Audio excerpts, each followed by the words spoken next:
Call the meeting to order. The Opens Meeting Act is posted on the rear wall next to the agendas. At this time, we'll begin with roll call.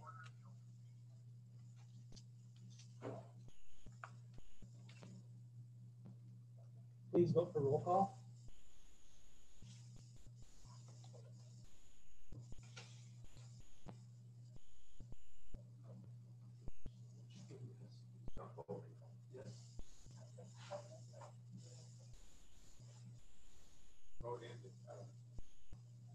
Do it again. Okay.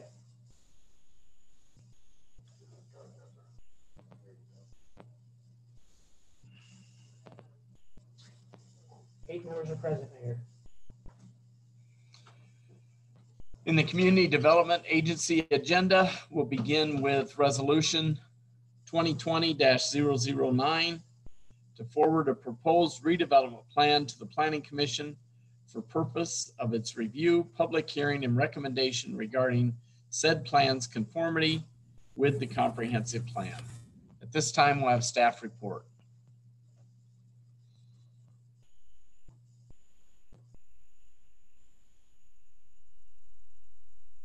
So I think we need to add Jennifer Dam if she's.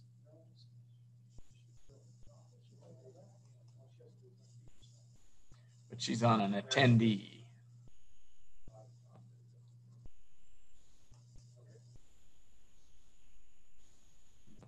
Good evening, Mayor, members of the City Council, CDA, Jennifer Dam, Planning Director. This resolution is simply to forward the proposed redevelopment plan to the Planning Commission. It's the first step in this process.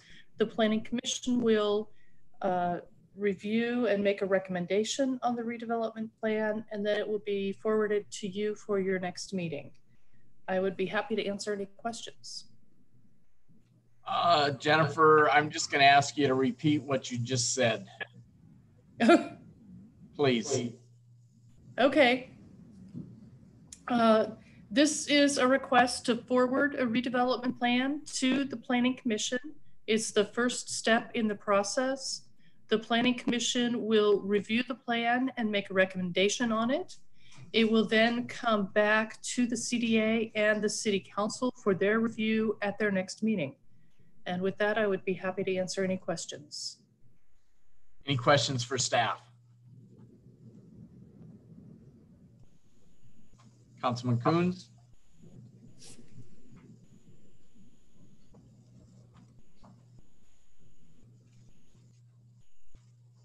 Any other questions? Councilmember Jacobus. And the first one was when, just kind of a point of order, when we passed number 25 at the last city council meeting, it was only to allow public to come in on Zoom. It wasn't to allow those presenting and staff not to be in the room. So I'm not sure how this got led astray. But that said, in regards to this redevelopment plan, I did have a few questions. It said in here that it was up to 18 lots. And Okay, so Jennifer Dam. can you hear me? Yeah. I'll wait till the sidebar is over.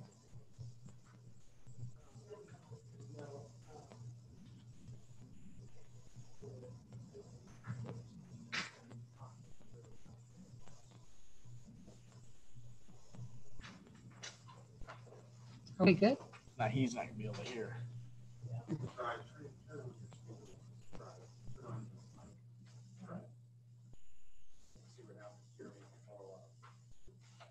Is it better now? Can they hear me out there? I never win. But you have to also do your computer. There were a few concerns that I had. It said on here that it was up to 18 lots, and that's fine, but it also said that this would come in phases, but it didn't define how many phases. In one area it said there would be possibly 6 phases, another area said it was 5. The anticipated land value is allowed for 615,000 possible on TIF. My concern is whether it's 5 phases or 6 phases, and how many years each one's going to drag out. This is open-ended.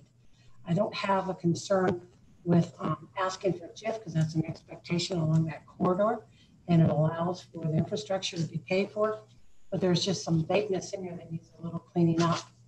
How many years is going to be allowed to go forward? If it takes 5 years to put each phase in, we're talking 25 years before it's paid in full and it's finally fully on the tax rolls. And there's nothing in here defining what that set plan is. It's just open-ended. So that was one of my concerns. And another concern, I'm not knowing who RD Leasing is. I don't know if I should assume that these are going to be owned lots or if RD Leasing is going to own all of them. And Jennifer, I didn't see in here, and I should have looked it up, about what is all allowed in the light industrial by permit or by conditional use. And as far as traffic, there's one way into the property to the far back, to the northernmost properties, one of which will exceed 10,000 square feet and the other one will be over 15,000. And we've chastised other developments, not even in the light industrial, which I believe from what's allowed in the light industrial could be more of a fire hazard, an emergent hazard to get it out of. There's only one way to get into that property as of now. So I guess I would rather see this better defined because it only says this project will be completed in multiple phases. And each phase may have a different effective date for the division of the ad valorem tax. And that says multiple phases. And then it says again 5 phases. And then it says again 6 phases. So I think this needs to be a little bit better defined before we pass it forward. And perhaps maybe this would be one that would be better for a study session.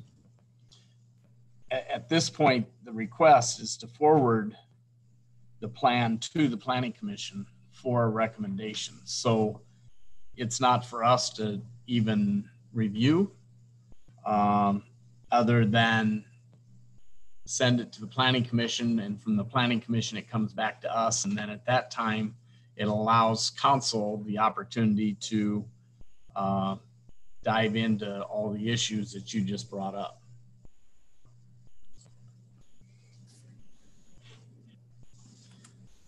Is there any questions, other questions for Jennifer? Yeah, I would also point out that this is associated with an annexation that has second reading later on the agenda. The applicant has submitted a preliminary and final plat that will be on the Planning Commission's August agenda. So you'll have those details at a later point in time on those specific lots. As Mayor said, this is just currently to pass this on to the Planning Commission, and we can hash out the details at the next meeting.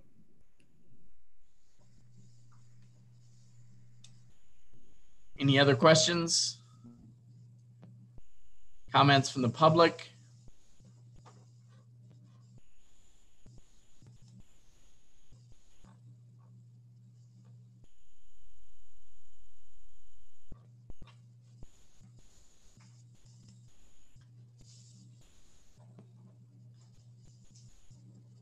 Any other comments from council? Councilman Yerger. So just for clarity, our speak buttons don't work tonight? Which one? The ones we normally press to speak? Yes. Because I was up on that queue, but didn't get recognized before we went to public comment. Oh, well, I guess Tyler and Mayor wanted to watch. Okay. So we're kind of monitoring. Doesn't matter. I just have a few questions. I just wondered how we're proceeding. I was looking, trust me. We're free to use the raised hand for that and not. You guys have to decide. Well, it's right in front of me here. I'm not going to be able to see. So to speak, I mean, you can hit the button and speak, but for queue purposes, it looks like the mayor wants to use the list for the Zoom. Okay, so we use the speak button. The public uses Zoom, but we have to use the space bar to cue the mic. Not useful. Not. Otherwise, Yeah. Okay. Did it show up over there? I saw it happen. Oh, Is my speak button still I on? just- So Yeah, you're over here too. I apologize. No problem. I'll start looking over here no as problem. well. No problem. I mean, I'm so used to looking right here. As long as I get to ask my questions, I don't care. So I did have a few, some were similar to Councilmember Jacobus's, but still yet a little different. And I guess it goes to the point that you made, I guess, Mayor and Jennifer as well. And that is, I know we've been told this before, that this isn't not our opportunity. We're just passing this over to the Planning Commission to do their thing. But it seems to me that we are charged as an authority to make the recommendation to the local government body, which at this juncture will be passing this off to the Planning Commission. And we should do so without having any hesitation or reservation in our mind up front about the development plan that's before us, so as to make sure that what we're passing off is the best thing we can recommend and give them for consideration. And if that's not our job, then maybe my questions aren't relevant either. But I thought some of Councilmember Jacobus's questions were on point in that regard, and I had something similar to that. And I'm just going to throw them out there because they give me some concern as to whether or not we've fully vetted this in the way I think we should. And then Jennifer, I guess you can comment on the list, and if I need to go back and repeat them, you can let me know. But first of all, this is listed as being on the northwest corner, on the northeast corner of Morningside. But I think it's actually on the northwest corner if you're sitting on Howard Street and looking across, because there's a residence that sits on the northeast corner, if I'm not mistaken. I'm also concerned because there's a residence sitting on that property today, adjacent to this, whether or not proper distancing and setbacks and buffers for this house on the east have been duly considered as a part of our evaluation for the redevelopment plan as to whether or not it meets the terms of the comprehensive plan or the UDC requirements. Also, whether or not the proposal properly identifies and accounts for the number of parking spaces, both regular and handicap, that will be needed for 18 individual units on that property. We've had buffering issues that I want to make sure we don't repeat with regards to residential housing when this goes to construction. For example, the 5th and Lincoln debacle, when they put that garage up right on the west side of a residence and blocked their windows. Or we've recently had issues at the car wash on 23rd Street because of noise, and a residential property located on one east side of this development might cause some problems. In addition to that, there was no traffic study that I've seen, and maybe that will be forthcoming, but we don't know what the traffic loads in and out of here will be and what kind of truck traffic that will be, whether it's light duty or semis. Don't know whether the fire department has signed off to single entry, as Councilmember Jacobus mentioned.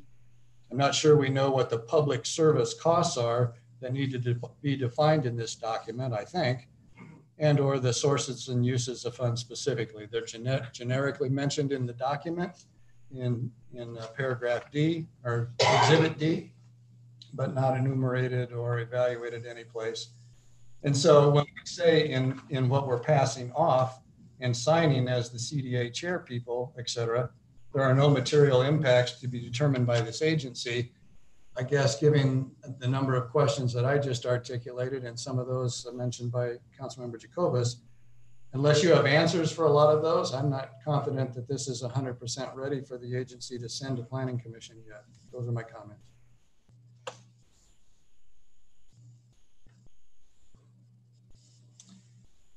Any other comments from council?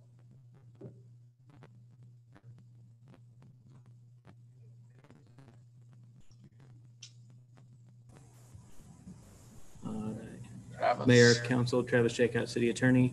Those issues that were raised. This body is meant to pass this redevelopment plan onto the Planning Commission, and the Planning Commission will determine whether it's in conformity with the plan, the total for the city, and it'll come back to the governing body is the City Council. So the governing body you're referring to is actually the City Council. This body, the CDA, is just meant to pass this to the Planning Commission. 182112, I think is the statute.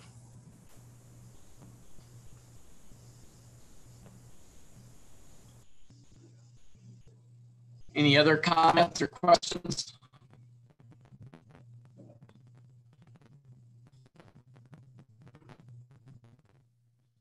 Coons?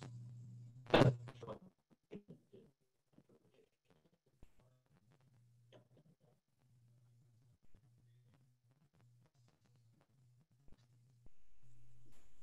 about that? Okay, so my interpretation of what you just said is we need to give the planning commission opportunity to do their job.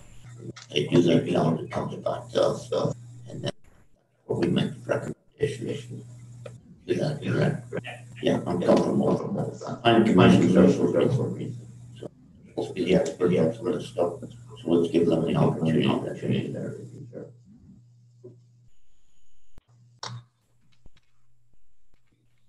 Councilmember McLean?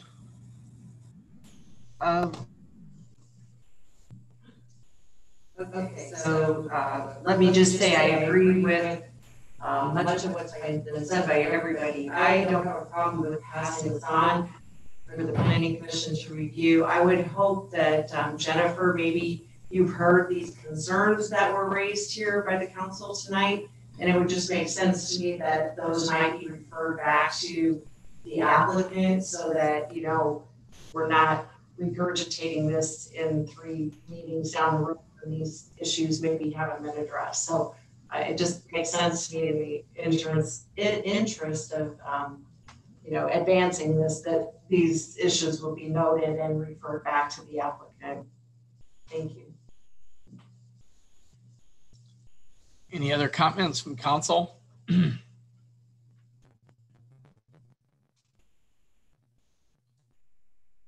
Read your like okay, all right. Yep. Okay. So my question goes back to our attorney that indicated that we don't really have to do anything except pass this off.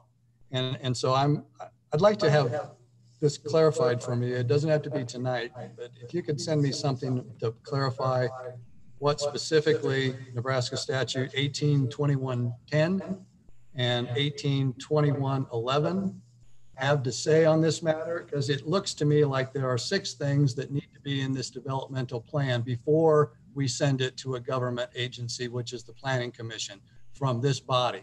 I realize it comes back to council, but this agency is supposed to make sure those 6 things are there, I think, at least my interpretation of reading of that statute. And 2110 says that we're not supposed to do that until that's been embodied in the general plan that's being brought before us. So if we're saying we don't care about these things being covered in the plan, we'll get a bite at it later, it doesn't seem to me like we're fulfilling the duty of the CDA to make sure these things are there before we pass it off for review. So I've had that question in the past. I still have that question tonight. If you could give me some legal interpretation of those statutes. I realize what you said tonight, but that seems conflictory. So I'd like a better explanation if you wouldn't mind. I can provide that in writing. Thank you.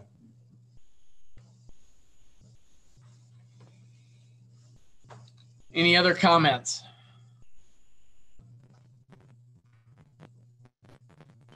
I would take a motion to resolution 2020-009.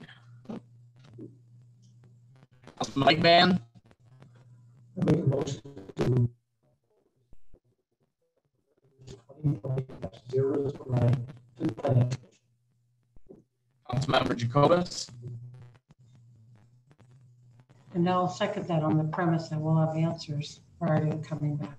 So I'll second it. ready? Cast your votes.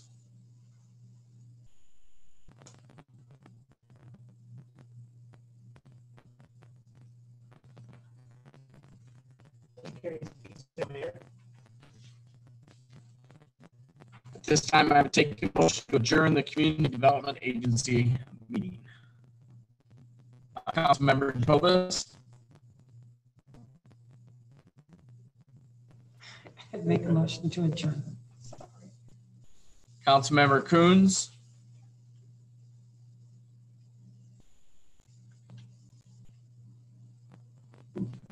I'll second that motion. cast your votes.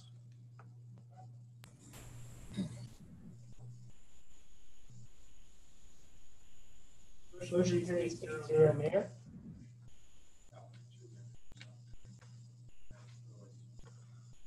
Time is 7:22. Call the meeting order of the City Council regular meeting agenda. The Open Meeting Act is posted on the rear wall next to the agendas, and we'll begin the meeting with roll call.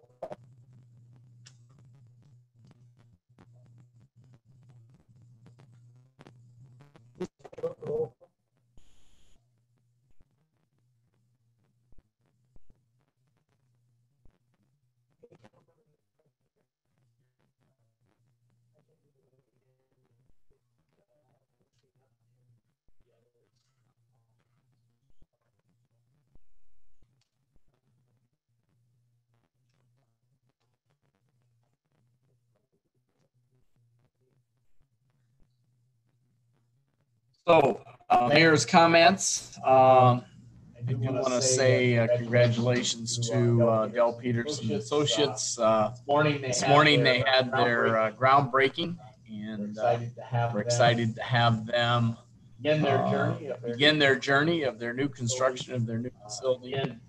Again, it's a redevelopment in the community. They had an existing office. They outgrew that office. They built a brand new facility on Jean Drive. They've outgrown that, and they will now be building out on Bud Boulevard, which they're excited. They plan on turning ground and really breaking ground Monday morning. So Excited about that. we're excited about that. They're looking at September 21 to be open and ready to move forward in their new facility. So With that, I do want to thank everyone, and it's nice to have everyone back in the council chambers. chambers. It is going to take, as long as we're operating with Zoom and operating with the voting equipment, we're trying to make sure we don't get reverberation. It's going to be some challenge for staff. But thank you for everybody coming back and to have council members all back in the council chambers. So thanks for bearing with us through this difficult time as we move forward. So with that, we'll go to item number 1 on the agenda. Motion to adopt current agenda for the July 14th, 2020 regular meeting. Is there any items either from staff or from the public or from council to be moved on the agenda.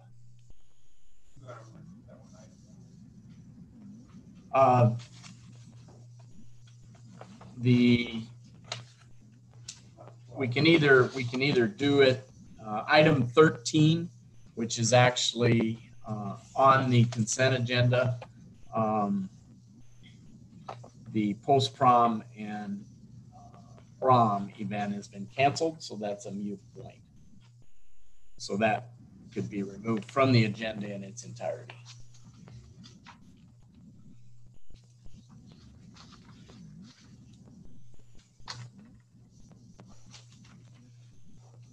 Any other items?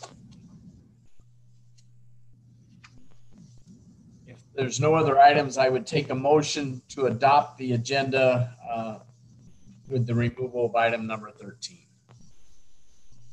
Councilmember Jensen. I'll make a motion to adopt the current agenda with the removal of item number 13. Councilmember Legban. I will second that. Cast your votes.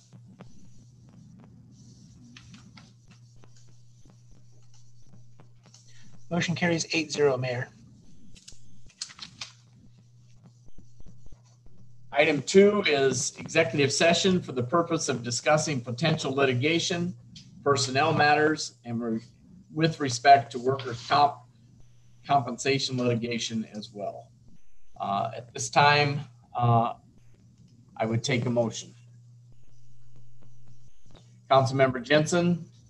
I move to go into executive session for the purpose of discussing potential litigation, personnel matters with respect to workers' compensation litigation, and for the reason that the executive session is necessary for the protection of the public interest.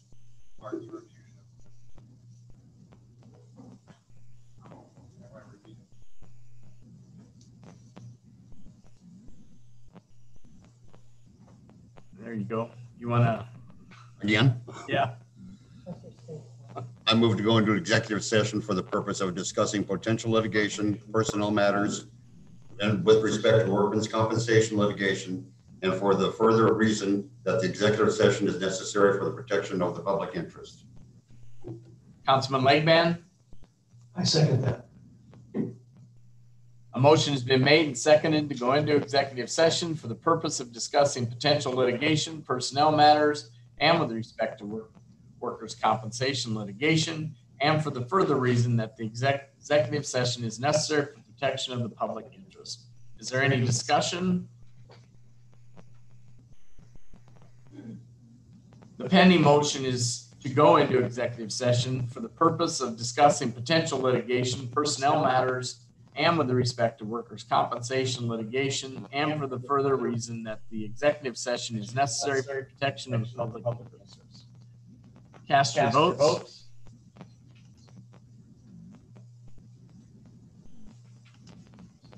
Motion carries 8-0, Mayor. A motion to go into executive session for the purpose of discussing potential litigation, personnel matters, and with respect to workers' compensation litigation, and for the further reason that the executive session is necessary for protection of public interest has been approved. Discussion will be limited to potential litigation, personnel matters, and with respect to workers' compensation litigation. No official actions or votes will be taken during this executive session. We'll convene in the conference room.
time is 8:10.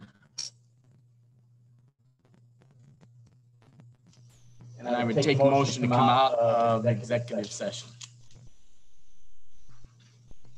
Councilman Jensen, I'll make a motion to come out of executive session. Councilman Legman, cast your votes.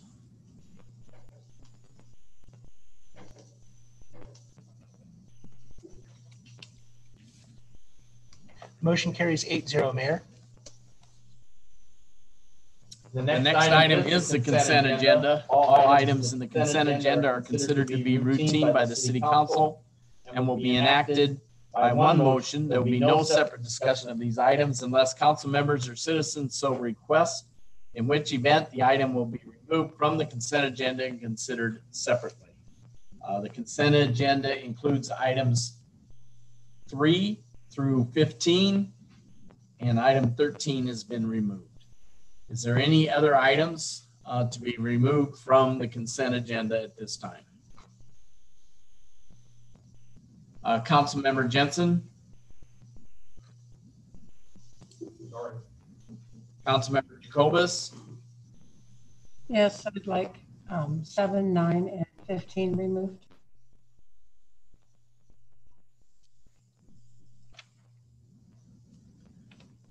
Councilmember Yerger?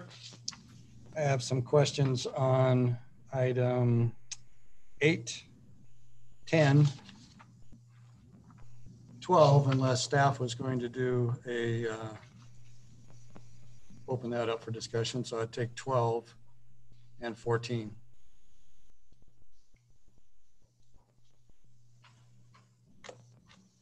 Any other items? Councilman Kuhn, your hand's up, but Yeah. I can hear Brad, but, you know, I have some questions on item 10.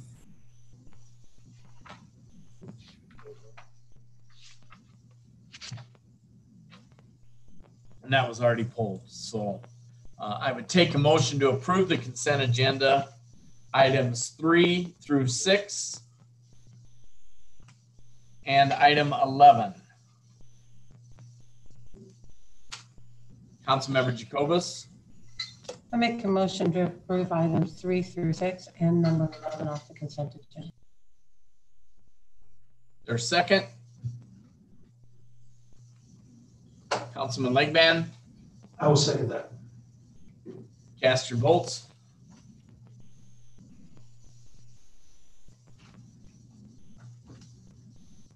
Motion carries 8-0, Mayor. So the first item is 7, Resolution 2020-137, approving aerial applicator agreement with GFG Spray Services. This time we'll have staff report.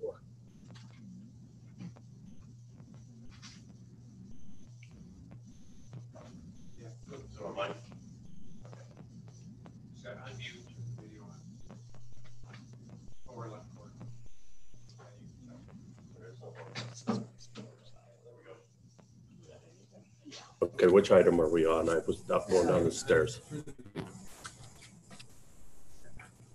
7 on the applicator. Okay. This item is for an aerial applicator at the Fremont Airport. The same applicator has worked here for the last several years. The city requires that they have a contract to do aerial application. It's a crop duster basically is what it is. And the fee for service is $1,500. In this particular case, we don't charge the fee unless they actually operate at the airport, because depending on the price of crops, sometimes they do aerial application, sometimes they don't. So to get ahead of the game, this company makes their application, and then when they have customers that they can make a profit, or their customers can make a profit, then they hire them to do the aerial application, and they operate out of our airport. The company is Novus Ag, and they have their insurance certificates and their documentation in the packet. And I think the resolution says CSG applicators. That's the same company. That's the name of the company was last year. They have changed their name though to Novus.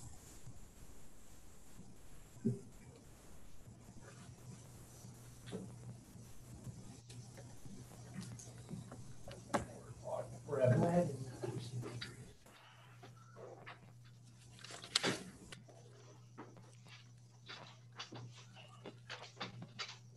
Any questions for Dave? Councilmember Jacobus. I asked this to be removed, just had a few questions. They listed, I think, 7 or 8 airplanes. I'm assuming that they only have one plane in there, and this is just for storage and hangar fees, or what is that 1,500 you said for service? Well, that's the fee that we charge for them operating out of the airport. That's their right to use our airport. But they don't just fly in and out. You know, they have trucks set up with their water. They have trucks set up with their chemicals that they use, and then of course then they buy their fuel through us. Last year when they were operating, I only saw one plane. I mean, unless they have several planes that look alike, but I only saw one plane running in and out of there. The only other question is, you covered it because it said GFG Spray Services, and then it said Novus, but you said they were one and the same. They're the same company, yes. And that was all that I had, so Yeah. thank you.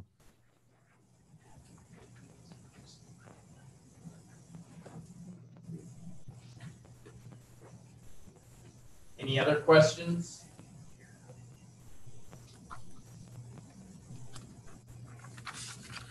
Any comments from the public?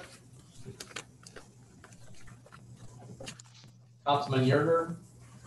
Just one follow-up question to the questions from Councilman Jacobus. So I think they're responsible for chemical containment, right? That's correct. They do have to. Any spills or cleanup thereafter or whatever, that's at their expense outside of the $1,500 fee? Yes, it is. They have like containment equipment that they use, and they're very careful because they're pretty well regulated. I know they've been there before, feds, so yes. I just wanted to double check. Yes. Thanks. Any other questions or comments from council? I would take a motion in regards to this item. Councilman Legban? I make a motion to approve resolution 2020-137. Councilmember Jacobus? I'll second the motion. Cast your votes.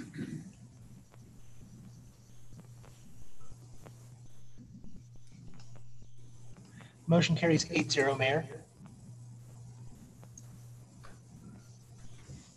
Item 8, Resolution 2020-138, approving request of Fremont Rotary Club to use the Fremont Municipal Airport for fly-in breakfast on August 30th, 2020 from 7 a.m. to 2 p.m.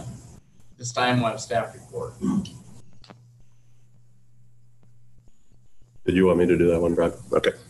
I've been working with Brian on this one. This is for the annual pancake feed that the Rotary has out at the airport, the annual fly-in, I guess we call it. And this is permission again to use the airport. They have their insurance certificates in here as well. And then we also closed down one lane of Airport Road for overflow parking. Any questions for staff? Councilmember Yerger? My question was kind of a simple one. I tried to reach you earlier today, Dave, and didn't get there, I'm so sorry. I have to ask it tonight. The resolution that we're dealing with says the time for this event or whatever is from 7 a.m. to 2 p.m. But the letter of request that was received from the Rotary Fly-In Chair was for a different time from 7 to 1. Not that it's a big deal. I just wondered which is the correct time. Are we approving 7 to 1 or 7 to 2? So the event is till 1 o'clock, but we typically go 1 hour later because we're cleaning up and getting everything back to normal. So that's the reason we've just always done 2 o'clock for the city side.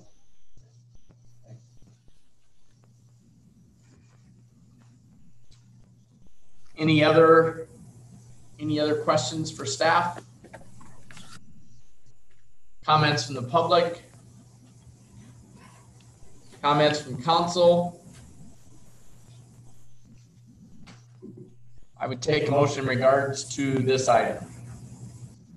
Councilman Coons?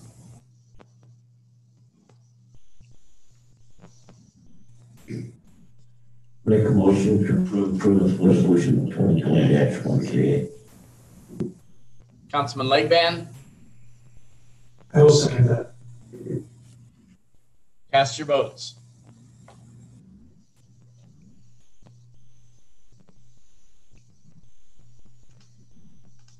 The motion carries 8-0, Mayor. Item 9 is motion to approve the recommendation of the mayor to appoint Lori Lathrop to the Board of Adjustment for a term ending September 2023. Lori Lathrop replaced Rory Bowen on the Planning Commission. Rory Bowen also served as the Planning Commission representative to the Board of Adjustment. We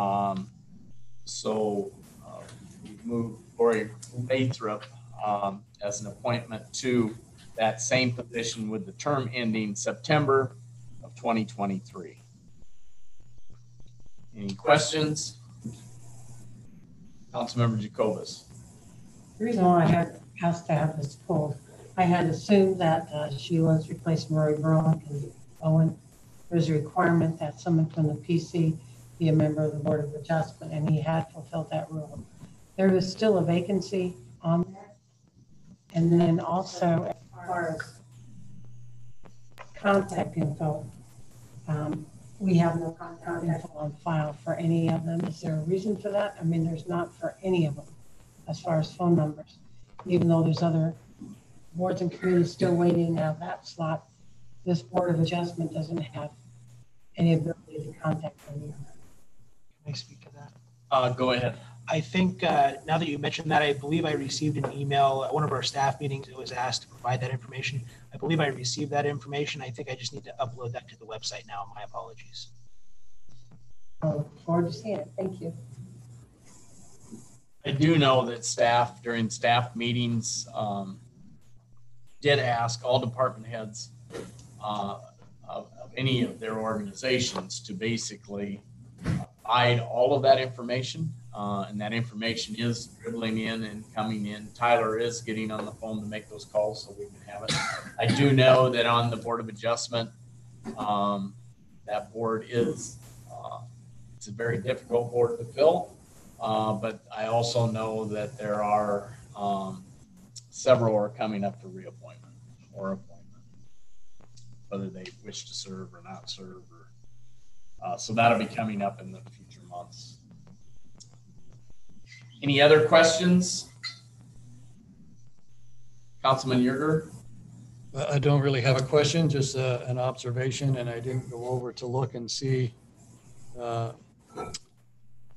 if Ms. Lathrop is on by a Zoom, but at the last meeting, we discussed whether or not board appointments would make themselves present or available at the time of appointment and during voting. And so having this show up on the agenda the very next week, I guess my expectation is that we might be fulfilling that, but she's probably not on Zoom or present.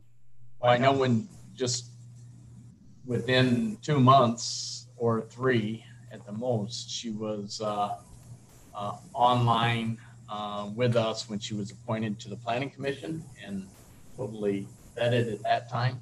So I didn't ask for her to be on because I figured we pretty much had the information about her and what we needed. So that was my call.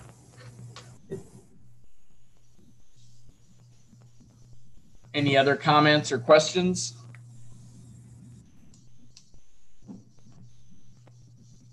I would take a motion in regards to the recommendation to appoint Lori Lathrop to the Board of Adjustment. Councilman Legband? I make a motion to approve the recommendation of the mayor. Councilman Coons? I'll second that motion. Cast your votes.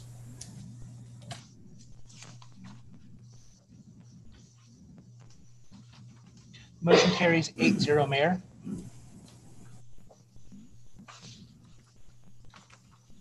Item 10, Resolution 2020-139, authorizing execution of agreement number ZL2002 with the Nebraska Department of Transportation state for the placement of emergency vehicle preemption equipment at the intersection of Highway 77 and Cloverly Road. At this time, we'll have staff report. Dave Godikin, Director of Public Works. This agreement was sent to me by the Department of Transportation, but it's kind of at the city's request. The traffic signal that they just installed at Cloverly Road and Broad Street, or Highway 77, will have equipment in it that the city provided. Actually, the equipment is already installed. The city provided equipment and then worked with the state's contractor installing this equipment. It's the hardware in there that then reads the signal, the preemption signal from fire trucks, emergency vehicles that give us, or that vehicle, the favored signal, I guess, when they're responding to a call. There is no fee from the state to do this. They just need a contract with us that lays out that, we provide the equipment. The equipment is installed at our expense. And then anything that would malfunction with that equipment, we have to do the replacement of it. And then I guess it even says in there that if at any time they feel a need to take that equipment out or turn it off, then they have that right to do that. The equipment's already in place. When this agreement is signed and provided to the state, then they would turn it on, I guess, et cetera, so that it will begin to function. Estimated cost of the equipment and time involved is about $7,500. Any questions for staff? Councilman Yerger? I just had a couple, Dave. And I'm interested in understanding whether or not Cloverly Road is the dividing boundary between the Fremont city limits and Inglewood. In that area it is, yes. So is the intersection 100% the city's responsibility, or is the dividing line for that through the middle of the intersection, north and south? Kind of depends on who you talk to.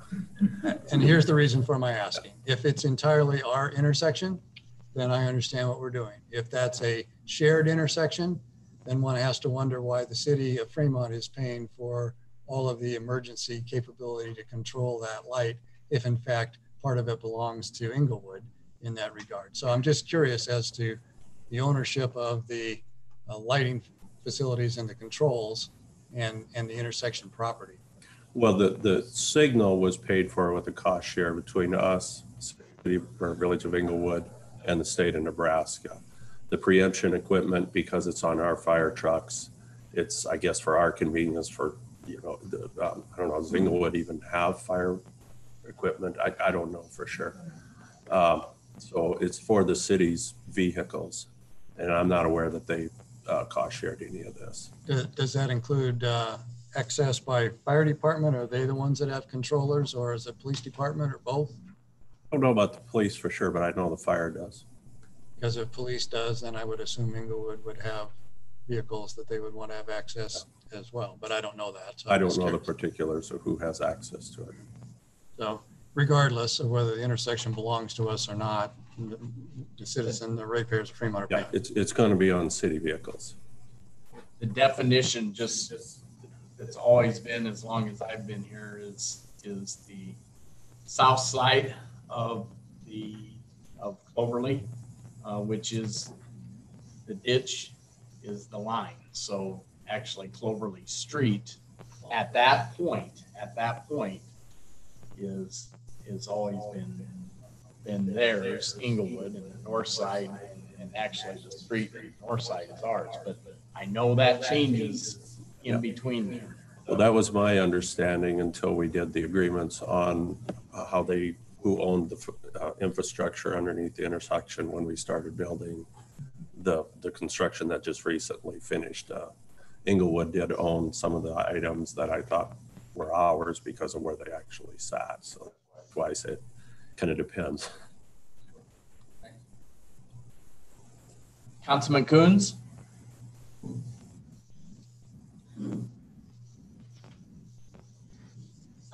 Yeah, good to hear everything that was said, so I may repeat a little bit what's been asked. Can you hear me? Yeah. Notice how close I am to the mic. I'm on radios all day long. This is what it takes. Question I have was just, there's a fire station a block away from our rural fire department. Was this light going to be available for their usage also? That's probably a question for the fire department, the Fremont Fire Department. I'm not 100% sure. So I guess my concern is the reason we have those lights, the availability to change those lights is for public safety. Correct. For anybody who's a motorcycle rider today, you notice one of our big problems is distracted drivers because they're on their cell phone.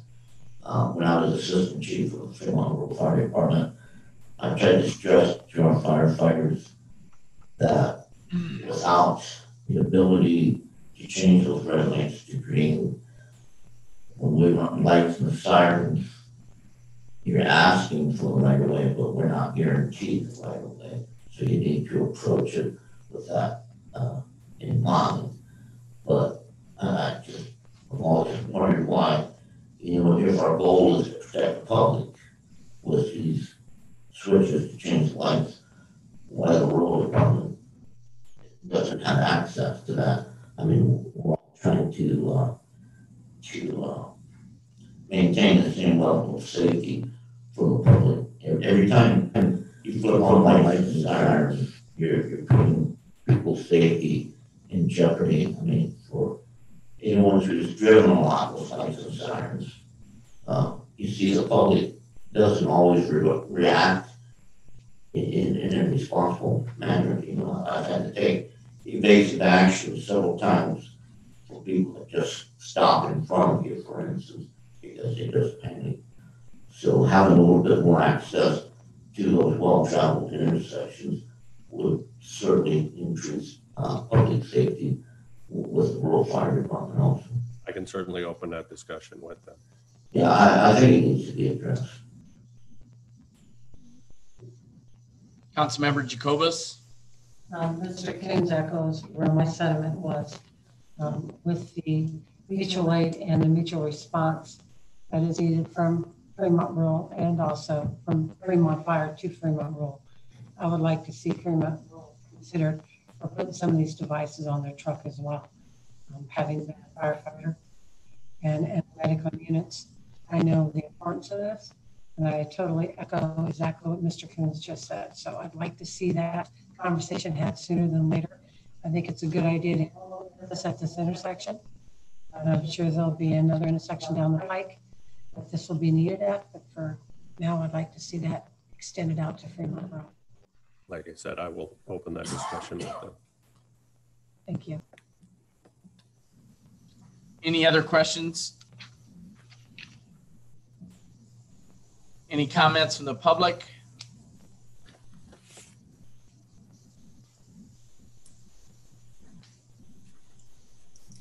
Comments from council? I would take a motion in regards to resolution 2020-139. Councilmember Lakeman. I'll make a motion to approve resolution 2020-139. Councilmember Jacobus. I'll second that. Cast your votes.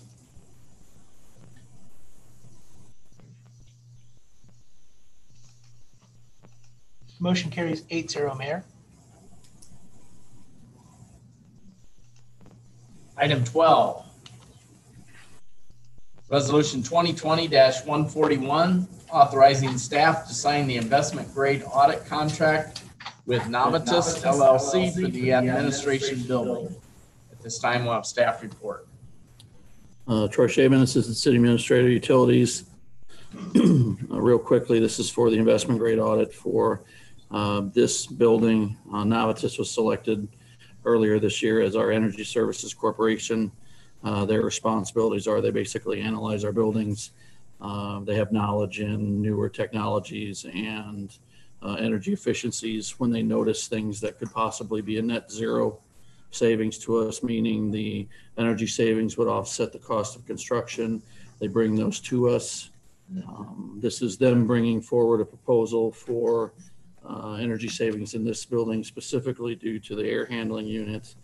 I know Councilman Yerger pointed out, there was an error on Exhibit A.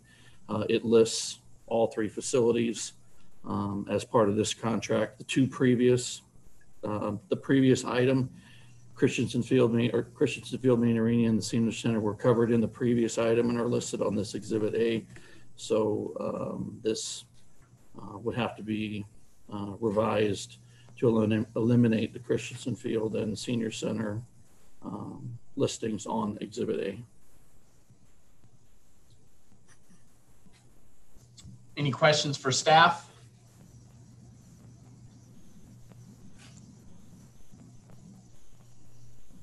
Comments from the public? Councilmember Yerger. I'm not hearing any comments from the public. I'd make a motion to approve Resolution 2020-141 with the recommended amendment to Exhibit A to strike the last two lines of the exhibit, leaving only the city administration building on the table. Is there a second? Councilmember Legban? I'll second that. Cast your votes.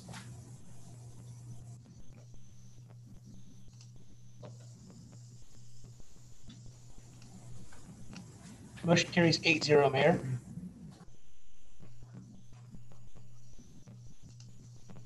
Item 14. Motion to approve and place the June 16th, 2020 Traffic Committee report into the record. This time we'll have staff report. Dave Godeken, Director of Public Works. Again, Traffic Committee met to look over several situations that came to our attention. Traffic Committee is made up of myself, made up of the civil engineer, the city civil engineer, the street superintendent, and the police chief. We meet monthly and we go over issues as they come to us. This month, we had 5 items. One was for requests to replace the two-way street ahead sign on C Street between 1st and 2nd Street. Second request was to remove the no truck sign on Luther Road north of Morningside Road. Third request was for a no parking sign at 1430 Logan Street. Fourth request was for replacement of 3-way stop signs at the intersection of Cummings and Lincoln. And the fifth was for a complaint about speeding traffic on North Howard Street between 3rd and 4th Street. So I'll take these one at a time. The first item, the 2-way street ahead sign, was kind of a non-standard sign that's been on that street. And when the business that's located there widened their driveway, they needed to pull the sign out to make the improvements to their driveway.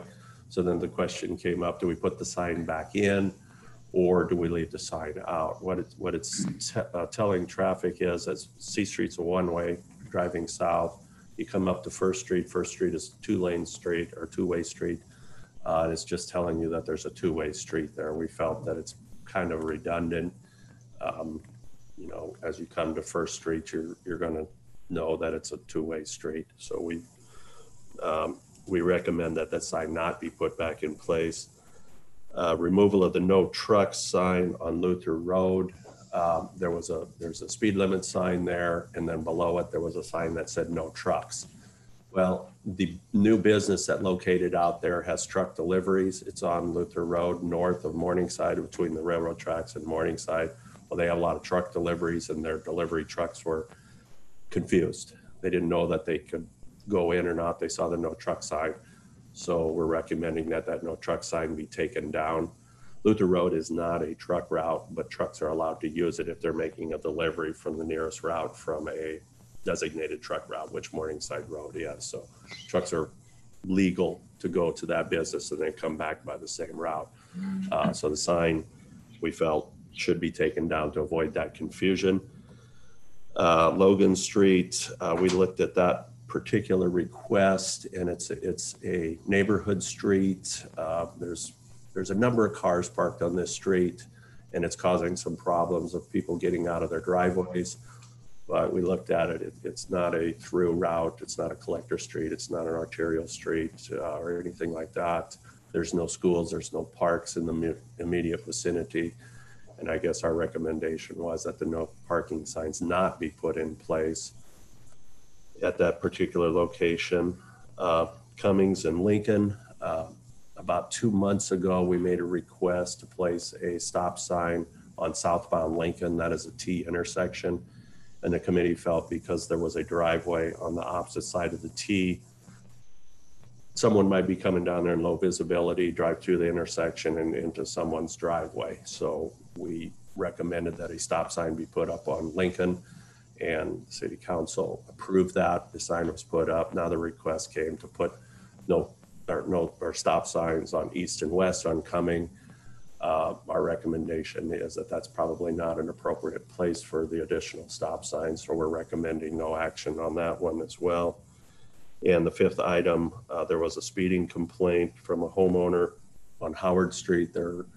They live just north of the school, just north of 3rd Street. And they felt that the traffic was coming through there pretty fast. And with the school right there, it was somewhat of a danger. They didn't necessarily want a speed limit sign. The speed limit's 25. They wanted one of those signs that flashes that says you're speeding if you're exceeding the speed limit.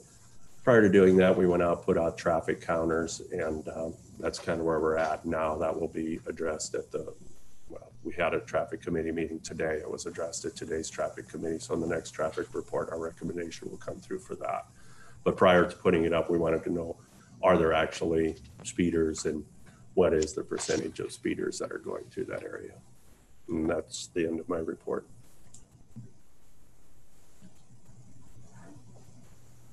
Councilmember Jacobus. I just had a quick comment. I looked for the sign today and I didn't see it.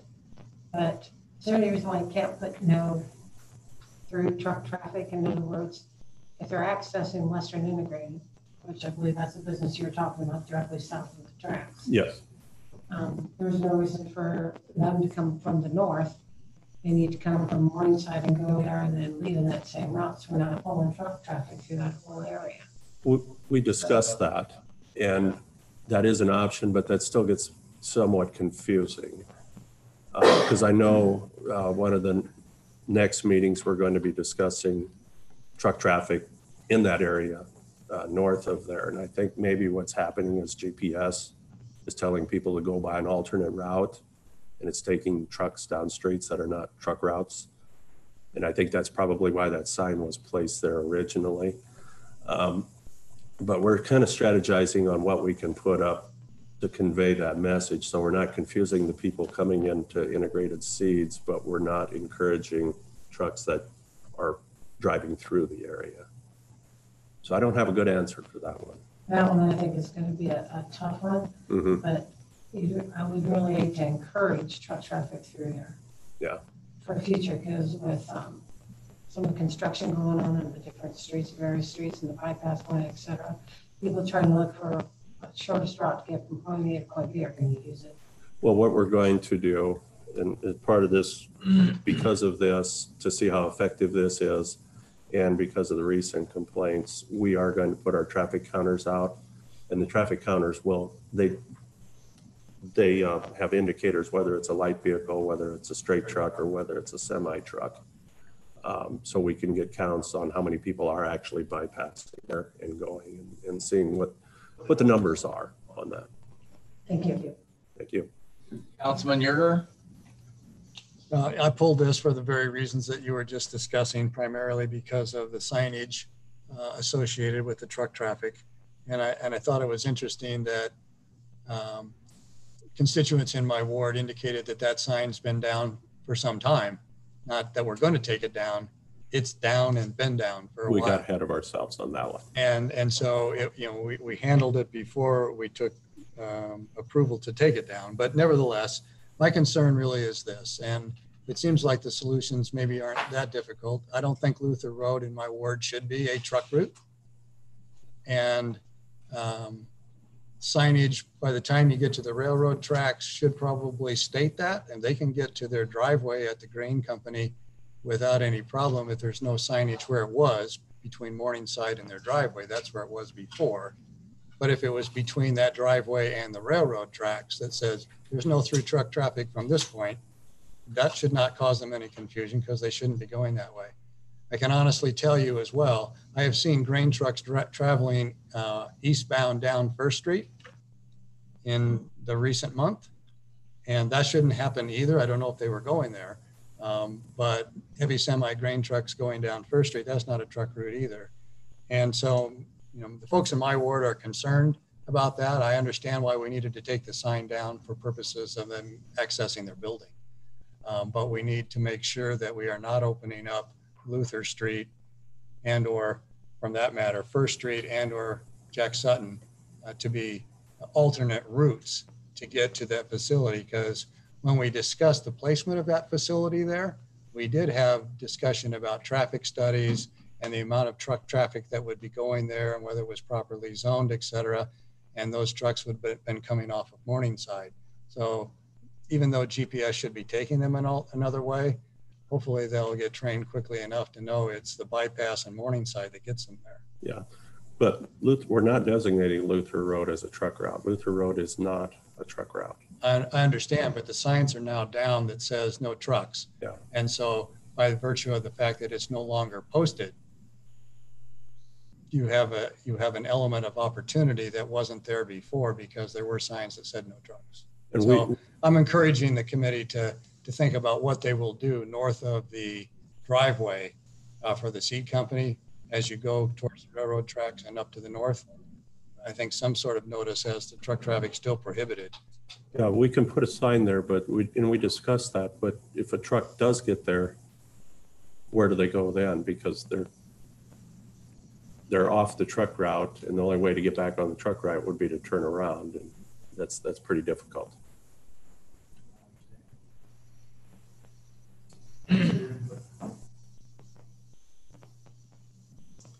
Any other comments for staff?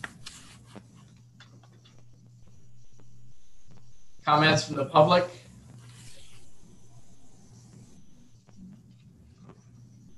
Comments back to council? I would take a motion in regards to item 14. Place the committee report into the record. Councilman Jensen? I'll make the motion to place the traffic committee report into record. Councilmember McLean?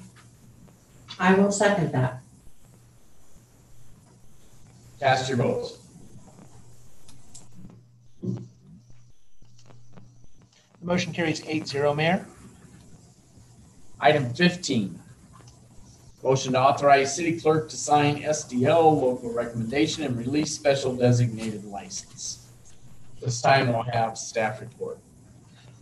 Mayor and council, I received a SDL local recommendation form for an event down by the 505 building. Initially, I thought this was going to be the building. I mistakenly. We can't hear you. Am I muted on? Oh, okay. So initially, I approved this SDL recommendation, thinking it was part of going to be indoors at the 505 building. It was very later brought to my attention that it was going to be outdoors, and so what I've done generally is if an event's going to be inside, I'll look at it, make sure that it's not something, you know, out of the ordinary and approve it. Outdoor events I brought to the city council because there's a higher likelihood that it may disturb a neighbor. And so this one I kind of jumped the gun on, but I'm bringing it back so that you're aware of the event and would request that you allow me to release the special designated license form to the applicant. I spoke with Councilmember Herder earlier today. He had some concerns about potentially disabled traffic being able to get down the sidewalk, and I did speak with the applicant about that. They intend to leave room for that. I spoke with Dave Godikin, and he indicated that 5 feet would be necessary for a wheelchair in that area. And so I will relay that information to them. And the applicant is Rachel Smith. She may be available. I asked her to be available on Zoom to answer any questions you might have.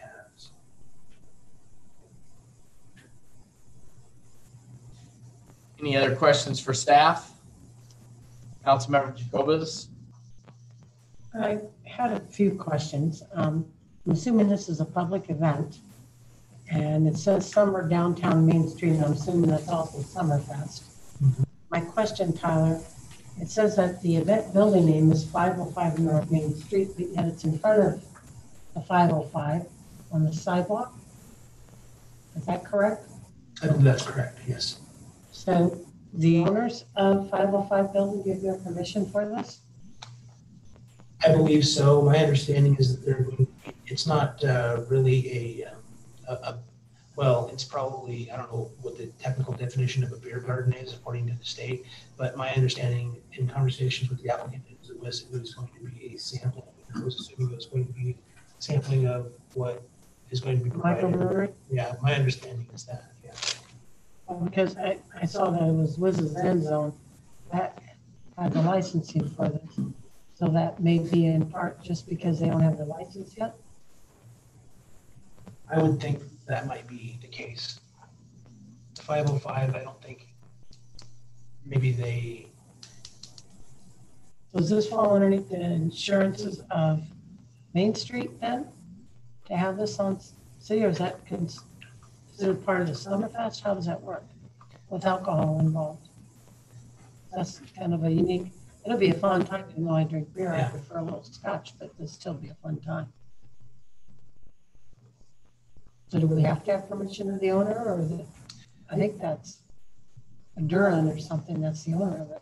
So in some instances, like if there is a street vendor, permission from the owner of the property is required. I would imagine that they have that permission, but it's not part of the process for an SDL license to have them provide that permission to us. I would hate to think that I'd have a business downtown and someone could just say, hey, I want to do this in the Summerfest, and I'm going to have it in front of this building. That wouldn't be a prerequisite. I just made an assumption that they have permission, but perhaps in the near future, we should have something that if it's not their business, there's a sign on. Tyler, did you say Rachel Smith was the, Rachel, could you maybe answer that question?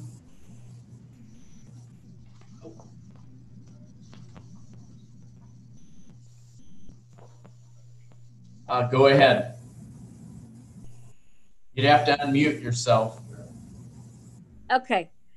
We are actually just partnering with number 5 to promote it for Main Street, you know, with the downtown businesses. We do are in, you know, cooperation with the owners. So we're just partnering with them. Very good.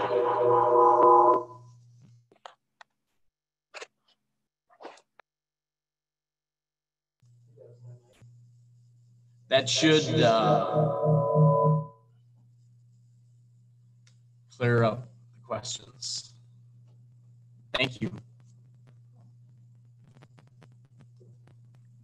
You're welcome. Councilman Bechtel. I will be abstaining from this. We will allow that. Any other comments? Comments from council? I would take a motion in regards to the SDL special designated license for Summerfest. I make a motion to approve this special designated license for the Summerfest. Councilmember Legman. I will second that. Cast your votes.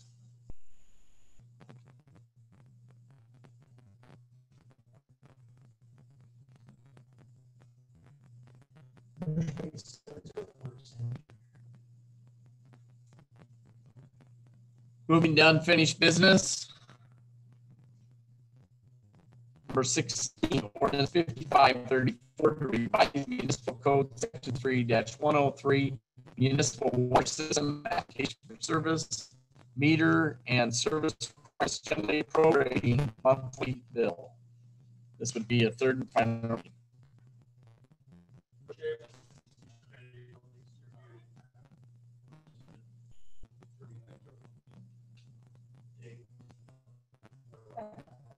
That's what I'm blaming it on. Troy Shaven, Assistant City Administrator, Utilities.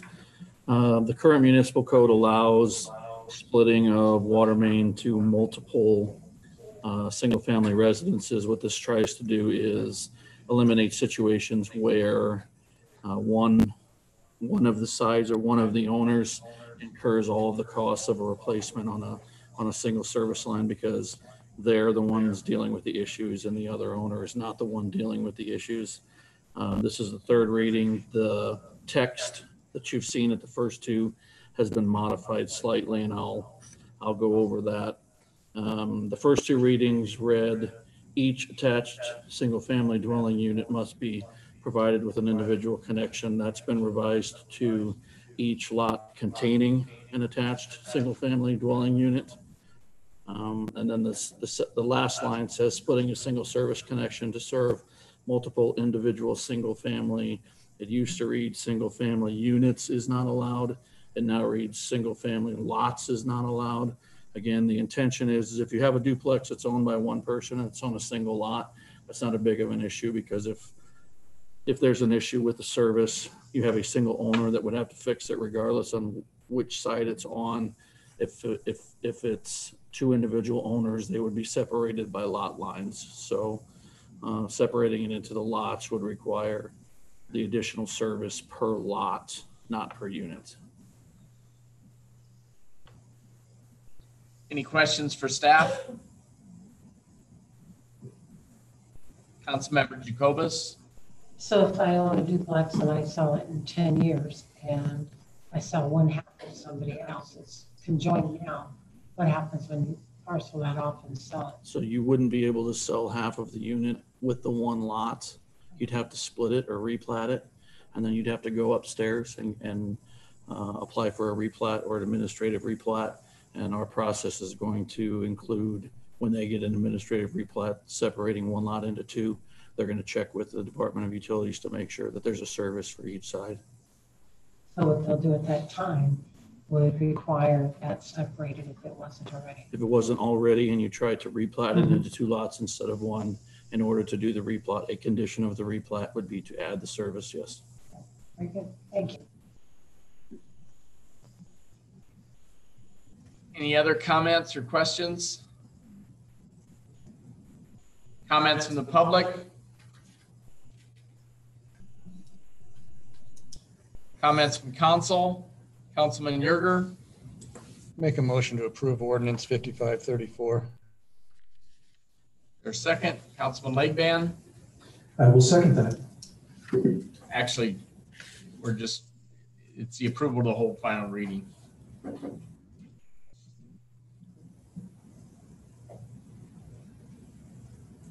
Cast your votes.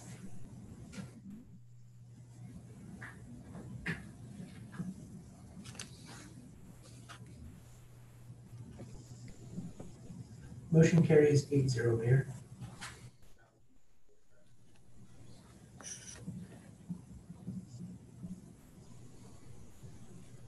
Now we'll have final reading. An ordinance of the city, let me see if my mic is on.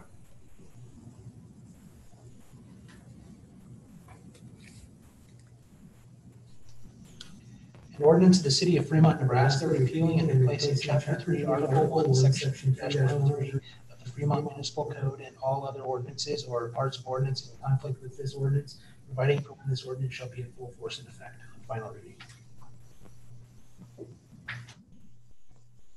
Ready? Yep. Cast your votes.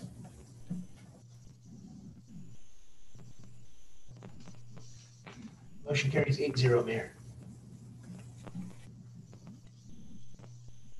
Item 17, ordinance 5535 to revise municipal code section 3-231, building sewer installation, single premise. This time we'll have staff report. Troy Shaven, Assistant City Administrator, Utilities. This item is almost identical to the previous item. The previous item was water. This is for sewer. Again, this is the third reading. The previous two readings, the wording has been changed slightly.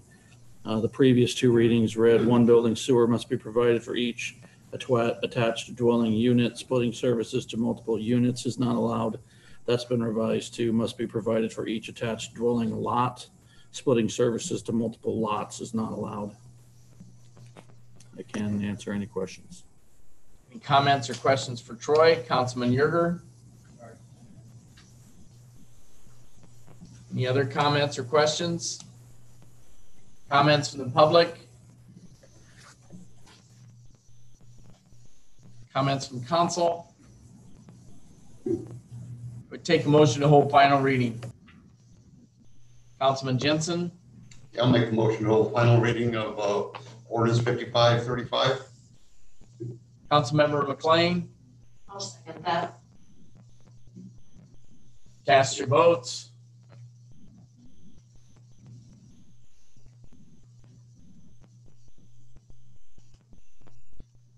Motion carries 8-0, Mayor. Now third and final reading. An ordinance of the City of Fremont, Nebraska, repealing and replacing Chapter 3, Article 2, Section 3-231 of the Fremont Municipal Code and all other ordinance or subordinate ordinances in conflict with this ordinance, providing when this ordinance shall be in full force and effect. On final reading. Cast your votes.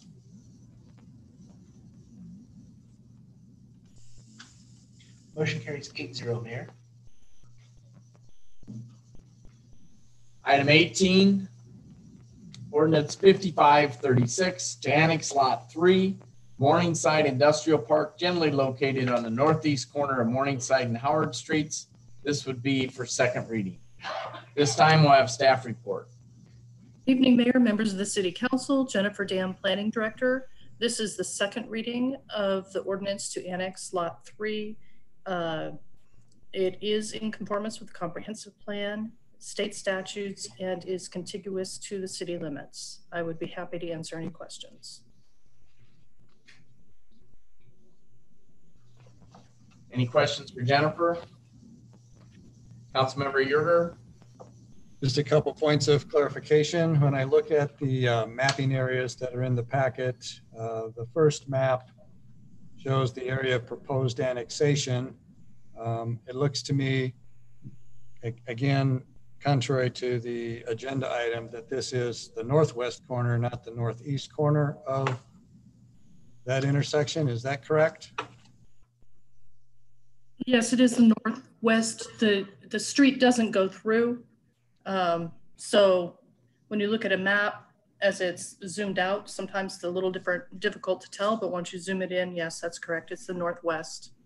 Actually, it's almost. And on the next vicinity map, the shaded area that's listed as light industrial, even though the bold lines go over and encompass the residence that's on the northeast corner of that property, that's not part of the lot that's being annexed, correct? The residence is not being annexed, or is the residence already in the city limits? The residence is not been annexed. It's a generalized area. And what sometimes happens is when staff reports are edited and spaces are added or deleted, that shifts a little bit. I had a meeting, so I was not in the review meeting for this. So I'm guessing that that's probably what happened. So it's just the shaded area that's being annexed, marked LI on the vicinity map. Right, it is lot 3 in the Morningside Industrial Park that is being annexed, and it is zoned light industrial. Yeah, Jennifer, Brian Newton. The green dash line is the corporation boundary. You'll see the green dash line on there. That's the corporation boundary. Oh, see the dash line? No, that's the corporation boundary. Yeah, I just wanted to make sure we weren't affecting the residential property that sits right to the east of what we're talking about here. The other question that I have is that I assume that this annexation, as you've said, is in line with the city's comprehensive plan and its overall goals. And it's not just sole purpose of, if we don't annex, we can't get a TIF application through. that there's other justification other than a TIF application for this annexation. So I'm hoping that's the case, that it's actually in the public safety and welfare needs of the city. And if that's the case, I just would make my general comment as to, with regards to other annexations we have or haven't done, there's lots of ground in this area that, again, we're not annexing. We have a lot of donut holes in the city. It seems to me the city should be at some point taking action to close these donut holes. And this just creates a couple of, this is in the middle, we're annexing something and we're leaving donut holes on either side. I guess, you know, a broader spectrum might look for us to deal with that in a larger scale at some point because we have these pockets across the city. Any other comments or questions? Any other comments or questions? Comments from the public?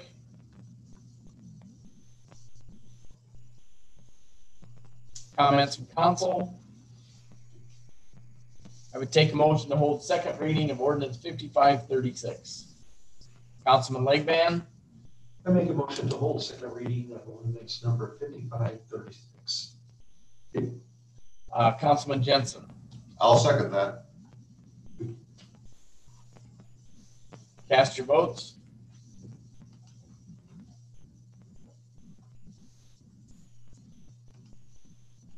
Motion carries 8-0, Mayor. Now we'll hold second reading. An ordinance of the city of Fremont, Nebraska, annexing by voluntary petition property generally described as Lot 3, Morningside Industrial Park, located in Section 24, Township 17 North, Range 8, east of the 6 p.m., Dodge County, Nebraska, and extending the corporate limits to include said real estate, providing for repeal of ordinances in conflict herewith, providing for severability, providing an effective date on second reading. Third and final reading will be at the next meeting. Time is 9:07. We'll take a 10-minute break.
Time is 9:17.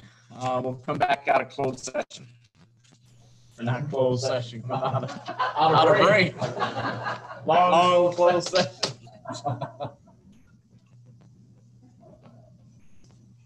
Resolution 2020-142, adopting the Lower Platte North Natural Resource District multi-jurisdictional hazard mitigation plan update. Report from city staff. Lottie? Mayor and City Council, Lottie Mitchell, Executive Assistant and Grant Coordinator. Tonight, we are asking to approve the Lower Platte North Natural Resources District Hazard Mitigation Plan. This is a plan that's required by FEMA if we are interested in receiving federal funds. Some examples would be like our disaster funding that we've recently received for the flooding and then potentially for COVID as well. This was at no cost to the city of Fremont. Lower Platte North NRD is the one who is the host for this plan. It's actually their plan. The city of Fremont section was included in your backup, and I'd be happy to try and answer any questions. Any questions for Lottie? Councilmember Jacobus? I actually downloaded and went through the county and the other arenas, but I had very few questions, but I did have a few. And on here, I noticed that when they had round one for meetings, et cetera, several city staff attended. And I saw in here, city engineers listed as Veronica Trujillo. Is Dave Godica not city engineer yet? That is one of the edits that we noted. We caught that as well. Yep, Dave Godigan is the city engineer. And then I also noted, is there still a Fremont and Elkhorn Valley Railroad in town? It is not, but the line still exists. It's it's Fever. They call it the Fever line.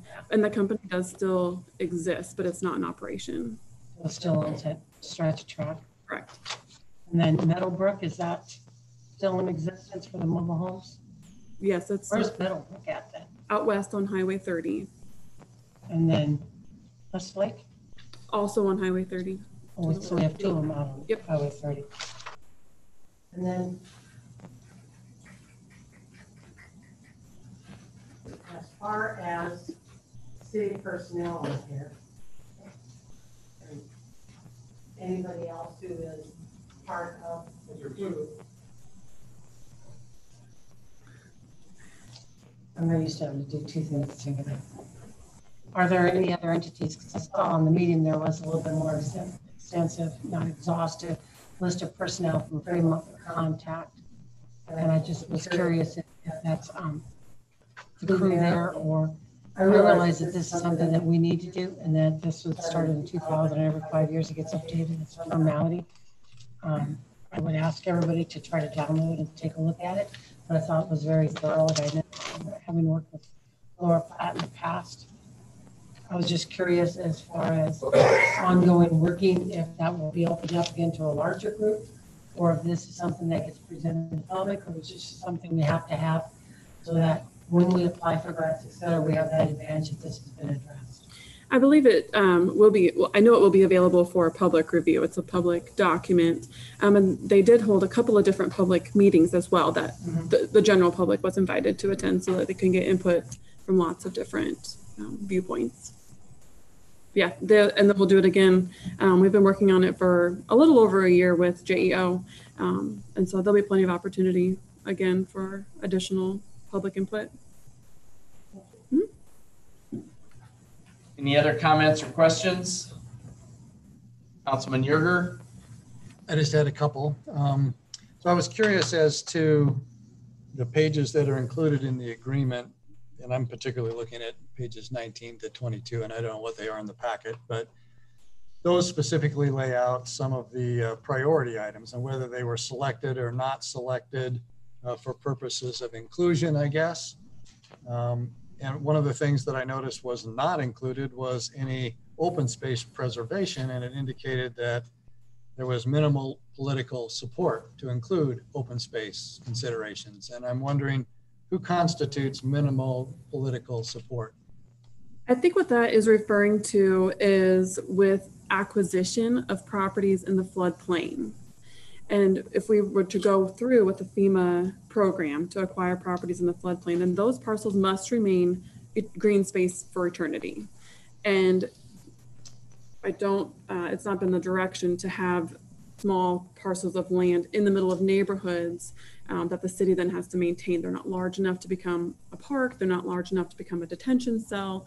And so I do believe that is what that is referring to, is that the open space preservation is if we should go through with the acquisition program. But we are going to have a considerable amount of that to be dealt with, do we not, because of issues in Southwest Fremont from the flooding, that they won't be able to be rebuilt, so they can only be green space or open space? We're not going through with any acquisitions. The city is not going to use any FEMA dollars for acquisition. There are properties that did need to be raised or torn down, but as long as they're not in the floodway, they are allowed to rebuild in the floodplain if they follow floodplain regulations. And so there won't be, the city won't own those parcels. The landowner will still own those parcels, and the landowner will be responsible for maintaining that space, whether they leave it as green space or whether they should construct a new facility. Thank you. With regards to the other things then, as far as the setting of priorities, I'm curious as to who or how the priorities were set. For example, channel ditch improvements or the drainage study, et cetera.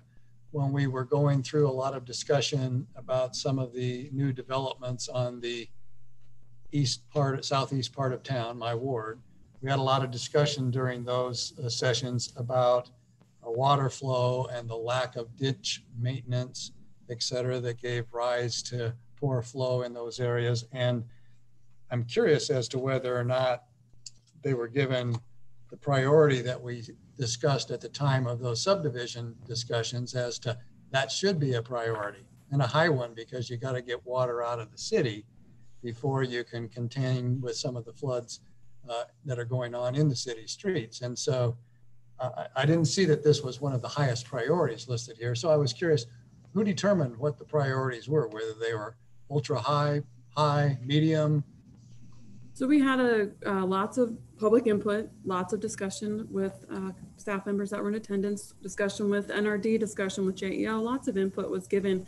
Unfortunately, not everything could have been marked as high priority. Everything deserves, its mark.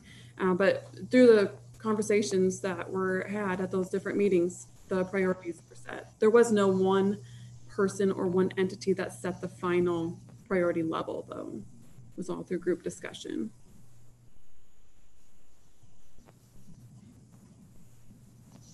So I guess to that end, I was on page 22, and I noticed then that the ditches and stormwater management to deepen and clean out the channels, et cetera, got a medium rating.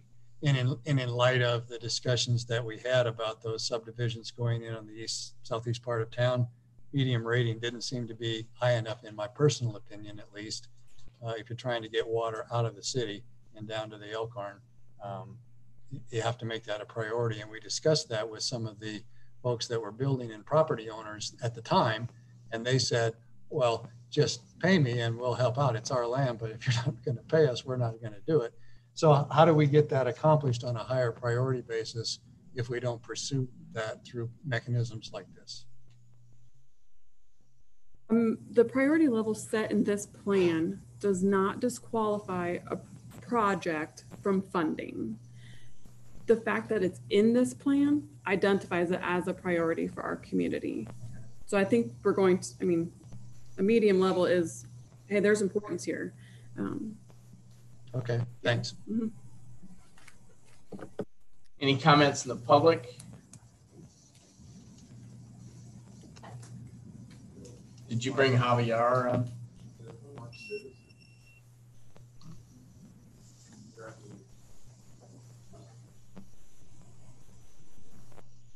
Any comments from the public? Yes. Julie Hindmarsh, 2015 Bramblewood.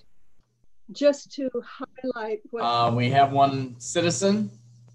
Yes, I'm speaking. Can you hear me? Are you there? Yes, can you hear me?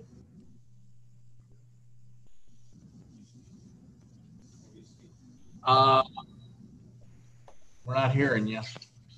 Well, you need to unmute me. Now we can hear you. Okay, good. This is Julie Heinmarsh, 2015 Bramblewood. I would just like to highlight Councilman Yerger's comment about the channel ditch improvements. $5,000 is a very small budget for these improvements. I commend you for looking at the larger drainage pipes that are needed on page 21. But again, we need the water to go all the way to the Elkhorn. And some of the county ditches that haven't been cleaned, 1/4 mile ditch, I've had estimated at $15,000 to clean. So I would like to see this a higher priority, and I'd like to see a higher budget given to it. Thank you.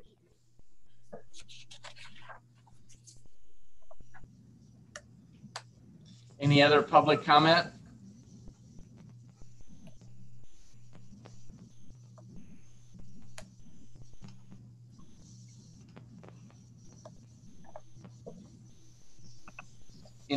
Any other comments from council?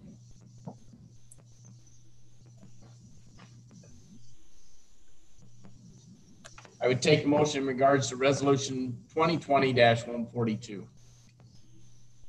Councilmember Jacobus. I actually just had another council comment, and I have no problem making the motion. And I totally agree with what Julie Heinmarsh had said.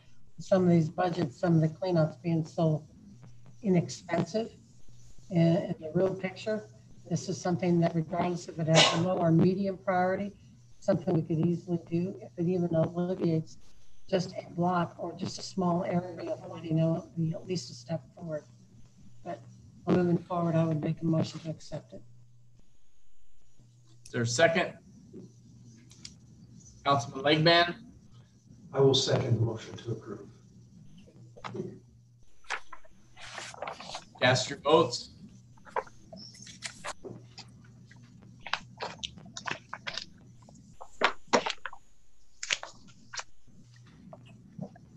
Motion carries 8-0, Mayor.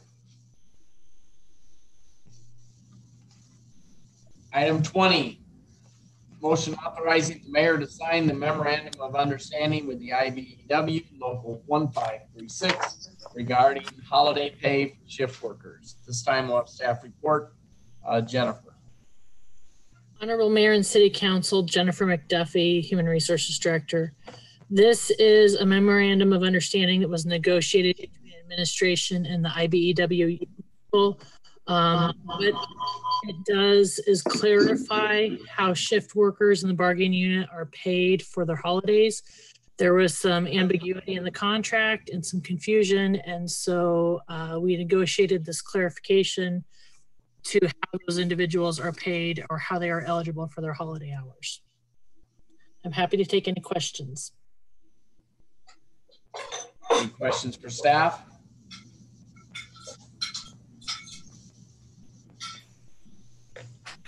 Comments from the public? Comments from council?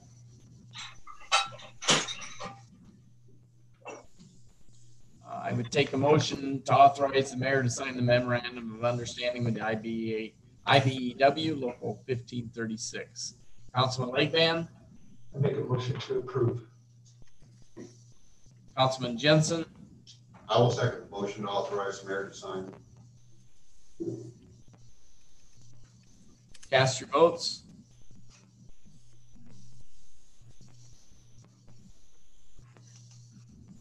Motion carries 8-0, Mayor. Item 21. Resolution 2020-143, awarding the bid to Midwest Mechanical for the Fremont Farmland Railroad Levee Tree Removal Project. At this time, we'll have staff report. Lonnie.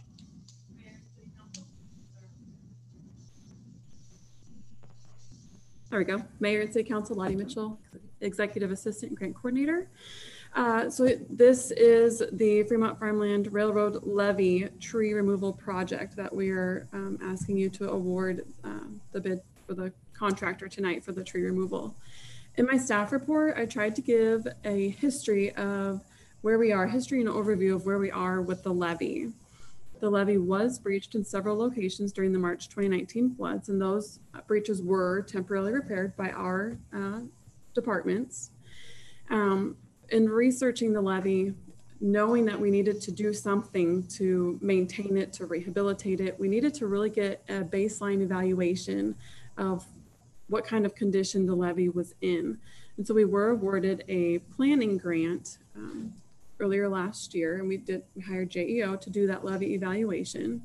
And in the evaluation, it was identified as the first step to rehabilitating the levee was tree removal. Kind of best care, best practices for levee maintenance is to have a woody vegetation free zone 15 feet from either toe of the levee. So both sides of the levee, the toe that curves down and then flattens out 15 feet. Our levee is tree free on the crown of the levee. Once you get to the toe, the trees start, and almost for the entire length of the levee. So an extensive amount of trees needs to be removed. But that is the first step to rehabilitating that levee and bringing it up to a rehabilitation standard that the Corps of Engineers would consider enrolling the levee in their maintenance program, PL 8499 maintenance program. And that's our end goal, is to enroll this levee in that program so that if future damage is sustained, the Corps will cover 80% of the cost of repairs. And if they say, no, your levee is never going to make it into our maintenance program, well, at least we'll have followed the best practices for maintaining and rehabilitating a levee to try and provide flood protection to our community. So tonight, the bid tab is included in your packet, and we did receive 7 bids. We had a lot of interest in this program. We actually had 12 contractors on the levee the morning of our pre-bid walkthrough. So that was great to have a lot of interest. 7 bids received, and we are recommending that the award go to Midwest Mechanical in the amount of $233,250. They would like to start tree removal tomorrow. But our surveyor will not be done staking our property lines and the tree clearing lines until August 1st. And so August 1st is when they would intend to start. And I'd be happy to answer any questions. Any questions for Lottie?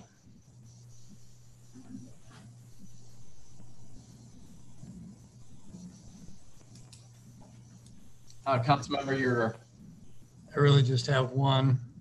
There was quite a disparate difference between the bids, from the low of 233 to a high of 840. Mm-hmm. Assuming that they're all bidding on the same terms and parameters of what needed to be done for the job, I'm wondering if you have any enlightenment for us as to how those bids could be so different and still produce the same result. I understand I think the necessity for the tree removal, and that involves roots and other kinds of things, as it creates underground stuff for the levees that you can't see. And so everybody was obviously bidding the same, but boy, was there a big difference in what the cost would be. And I wondered if you had any at all insight. My only conclusion is that this project is not going to be an easy one. The levee is a narrow strip of land, and it's going to require somebody with the right equipment to do that. And Midwest Mechanical has partnered with Jay Petticord out of Iowa. I looked them up online, and they actually have the equipment that clamps onto the tree, the saw buzzes it, lays it over like that. They are a tree removal company. Where some of the other companies that bid may not have the specific equipment for tree removal. They have equipment that could do it, but they don't have the intricate equipment to make it an easier job. And so I think that's maybe why the cost escalated. Mm-hmm. Any other questions? Comments from the public?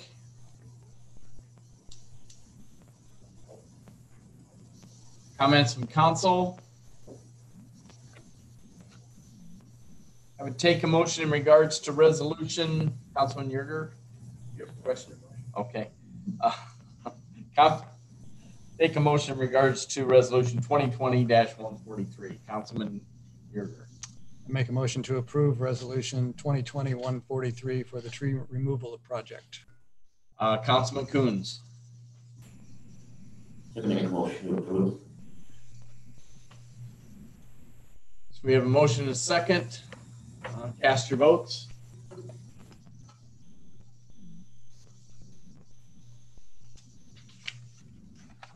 Motion carries 8-0, Mayor. Thank you.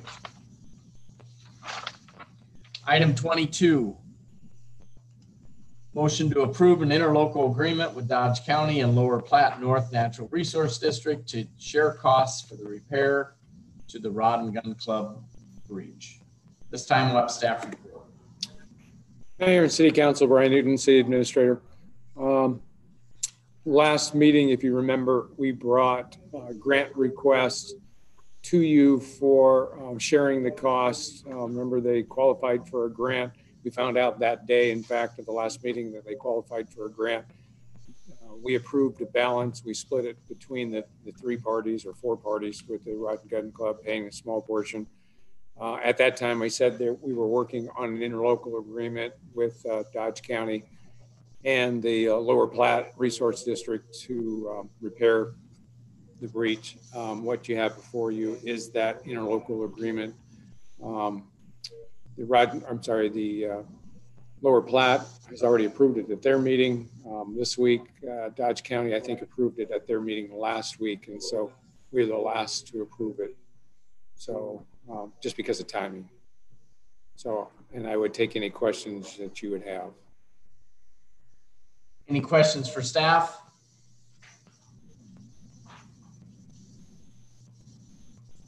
Councilman Yerger? I just have one. I'm wondering now, does this finally complete the city's participation and put a pin in our involvement in providing funds for a private dike repair? I would hope so, but I wouldn't be so bold as to say yes, because there could be something else. We still have to get an easement. Rod and Gun Club had a board meeting the other night. I met with Dave Hardman, and I told them that they've got JEO working on it. They're going to come up with the easement description. We're going to start working on the easement language. We still got to get that document in place yet, but that shouldn't take too long.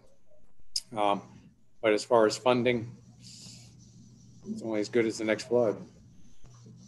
Well, I asked that question because I think at the last meeting when we were discussing funding, maybe not of this, but the other funding that's gone along relative to this dike repair, which is important to the city of Fremont. I don't discount that at all.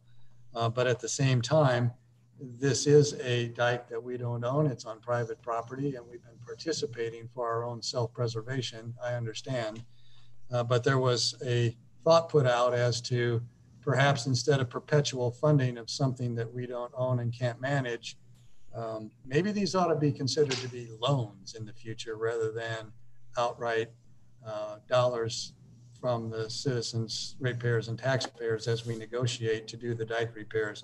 And I just throw that out for further consideration as this goes down the road. Is if this isn't the last of it, that there's still potentially more coming, then we ought to be looking at whether we're carrying the lion's share of this, even though we have significant risk if there's a breach.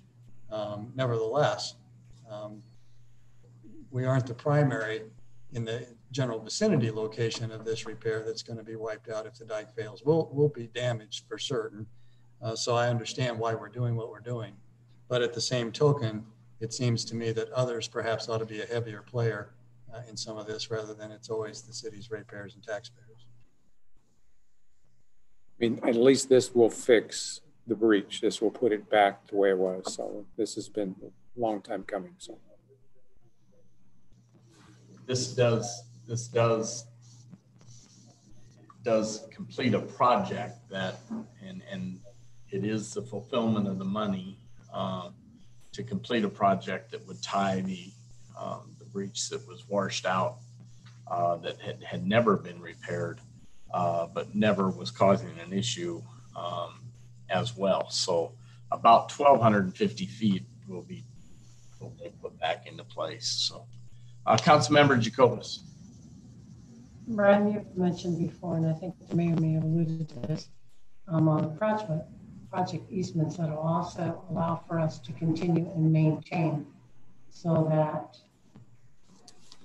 from doing all the repairs, et cetera, we can maintain it, and we will maintain it. So you're right. Part of the goal would be to look at like we're doing with our levee here on Fremont Railroad Dike, is can it qualify for the PL 99 program with the Corps of Engineers? If we could get lucky enough to get it in as well, then I would recommend that we try to do that. There may be additional cost in that, again, because you'd probably have to get an assessment done to make sure that it's wide enough, it's got no trees. It would take more money. If that's the case, then we'll have to come back and do that. Without that, then we stand the risk. We, thus the county, whoever stands the risk of always fixing this thing ourselves. If that were to happen and we don't get accredited, then we'll stand the risk of going through this process yet again and perhaps not coming to an agreement on it. Yeah, you're right. So that's hopefully possible. we can address the issue with project easements without cost to us, because this is going to be a financial ongoing burden of sorts. You're right. It could be. I mean, we certainly tend to get the easements and get everything in place, and we will get the experience from our levy, whether ours can get into the PL 8499 program. If we can get ours in, then I think we should try to get this one in. Because remember, once that's in, 75% of future damage is covered by the Corps of Engineers. The major goal and the key was for them to approve the rock that we had in place already. And when they did that, that was a huge first step to taking us down the path of getting full approval. So we feel pretty confident. JEO feels pretty confident.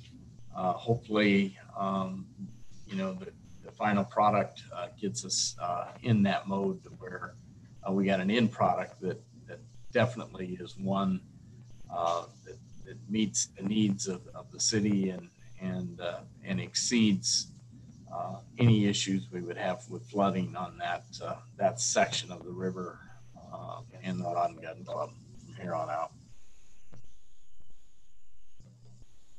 Any other comments? Comments from the public?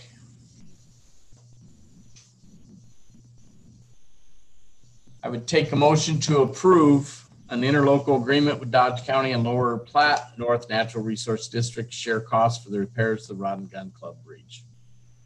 Councilmember Jacobus. I'll make a motion to approve this interlocal agreement for the Rod and Gun Club Bridge repair. Councilman Coons. I will second that motion. Cast your votes.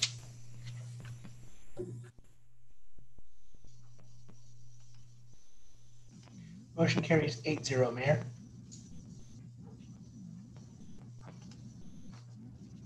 Item 23.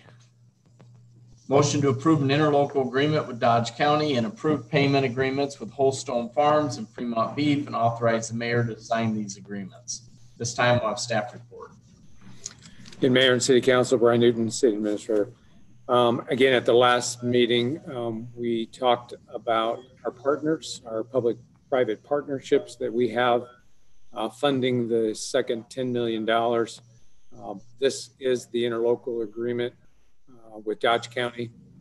And then there's also 2 private agreements you can see with Holstone Farms and one with Fremont Beef to solidify their contributions, because these occur over a period of time and that we're not making those payments, but they're obligated by contract now once these are signed to make those payments to the city so we can make them to the state. And so we'd ask you to approve these, and once you approve them, we'll get them.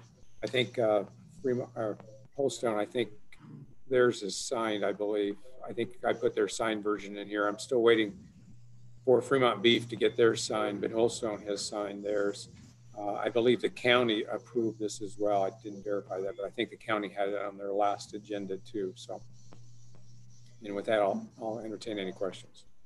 Any questions for staff? Councilmember Jacobus. Some very minor things.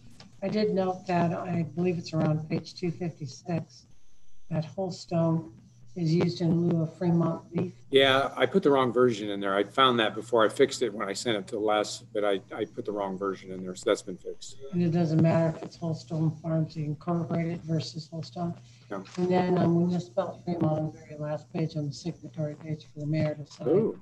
And I prefer we spell that. 259, okay, thank you. The last 7 of 7, it's marked, it's the last page of this. Fremont needs to be spelled. I didn't take issue with the body of it. I understood it because it looks exactly as we discussed at the prior meeting. Now this is going to unfold, and it's at least dealing with the contracts. It does appear that we're kind of acting as the collection agents. So if something were to happen in these contracts, then we will be liable for fulfilling our obligation to the state, correct? We will, and then legal have to be involved, and we'll have to go after them. Thank you. The state actually didn't require, but they simply said they were not going to enter into contracts with all these partners. That was our job.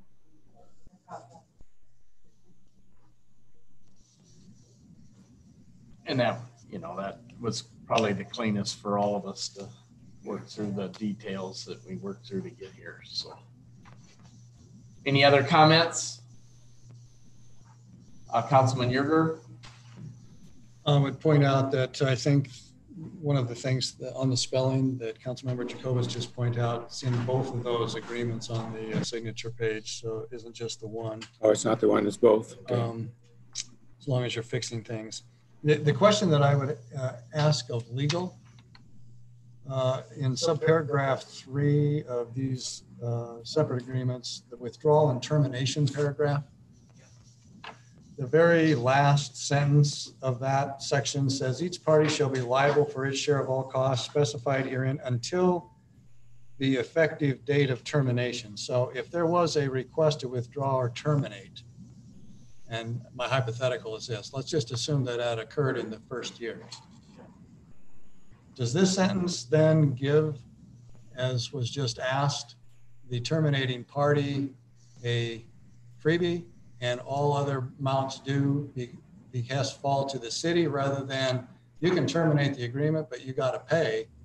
Am I reading this right? Is that if they terminate early and once they satisfy the termination date, if that precedes the 3-year payout plan, they're off the hook. Is that correct? And if so, why did we write it that way? The termination is for a material breach when they have an opportunity to cure within a reasonable time.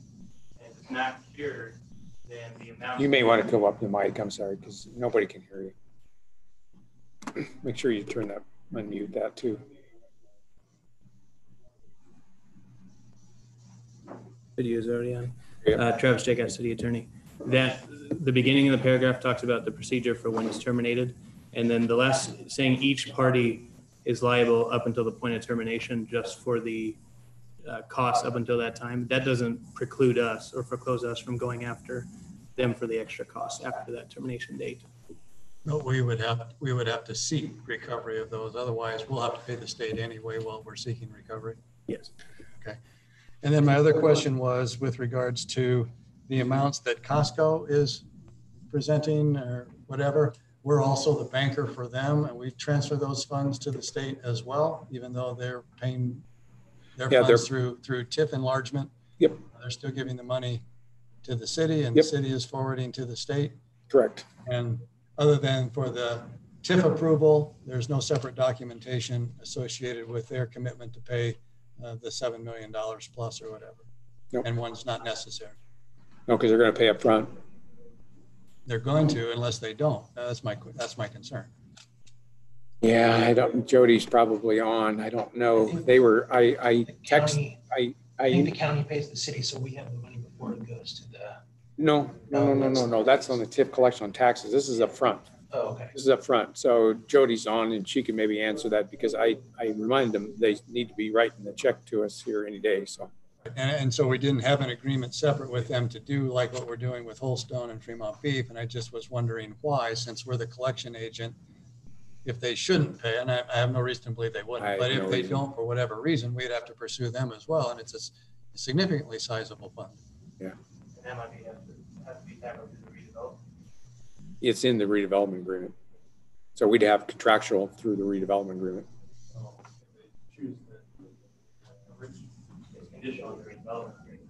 Yep. Thanks. Any other questions?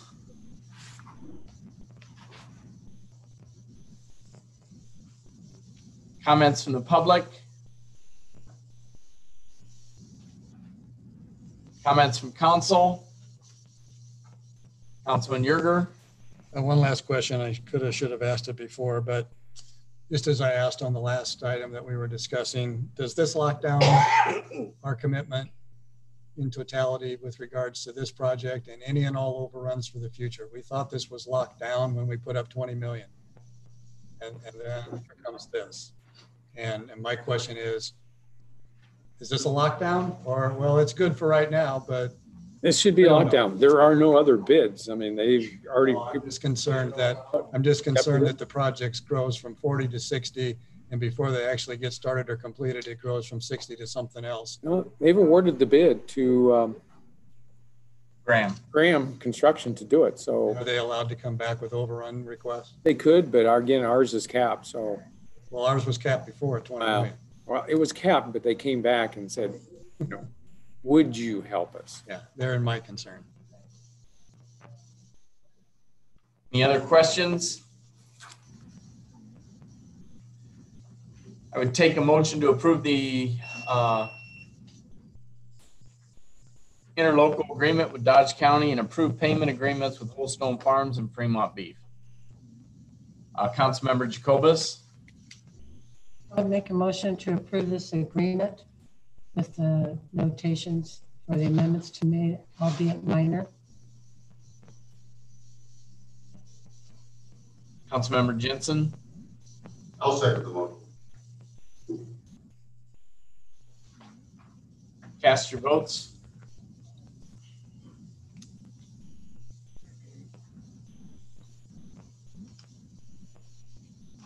Motion carries 7-1, Mayor.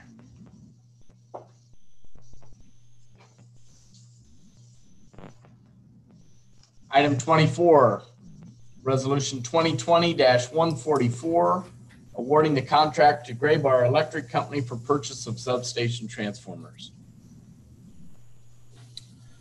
Troy Shaven, Assistant City Administrator, Utilities. At the May 26th meeting, the council approved the reimbursement and cost sharing agreement with Holstone for the new sub H that we're building. That basically approved the $5.14 million estimated construction cost, and the cost share was Holstone was paying 63.63%. This is the first part in those construction costs going out for bid for the transformers. The lead time on the transformers is usually can be 8 to 16 months. So we buy them way up front so that they can get here when construction of the substation is going on, and they'll be ready for when the substation is energized. You'll see we got quite a few bids, which is good. Staff is recommending awarding to Gray Bar with the GE transformers.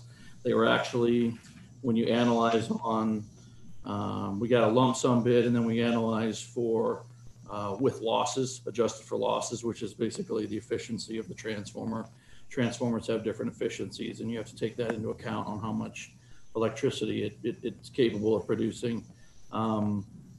GE transformer from Gray Bar was actually the 5th bidder.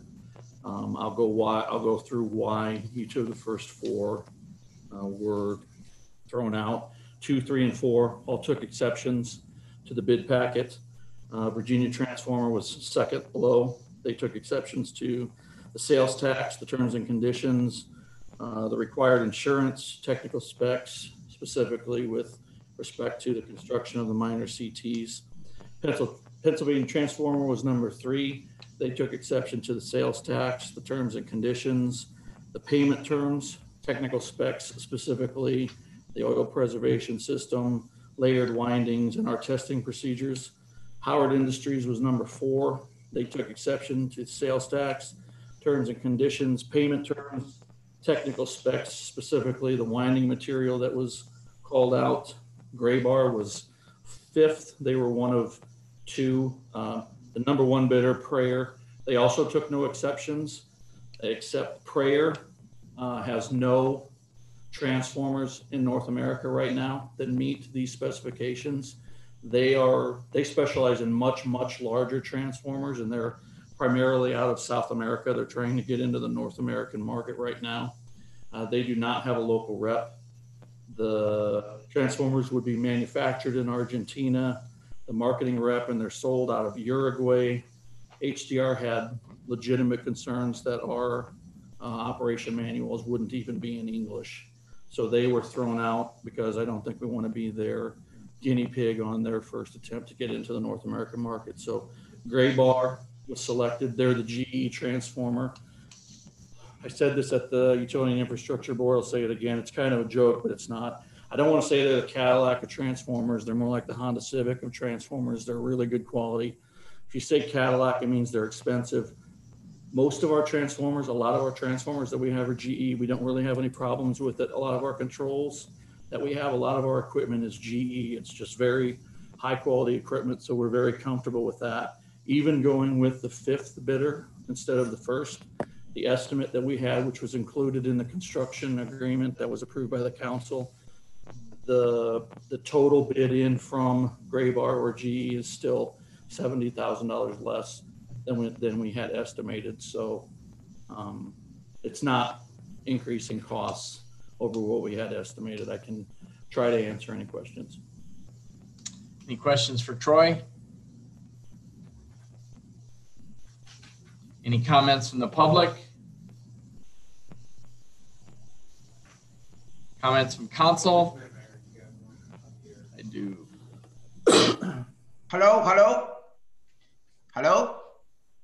Can you hear me? Javier, Yes. you have the floor.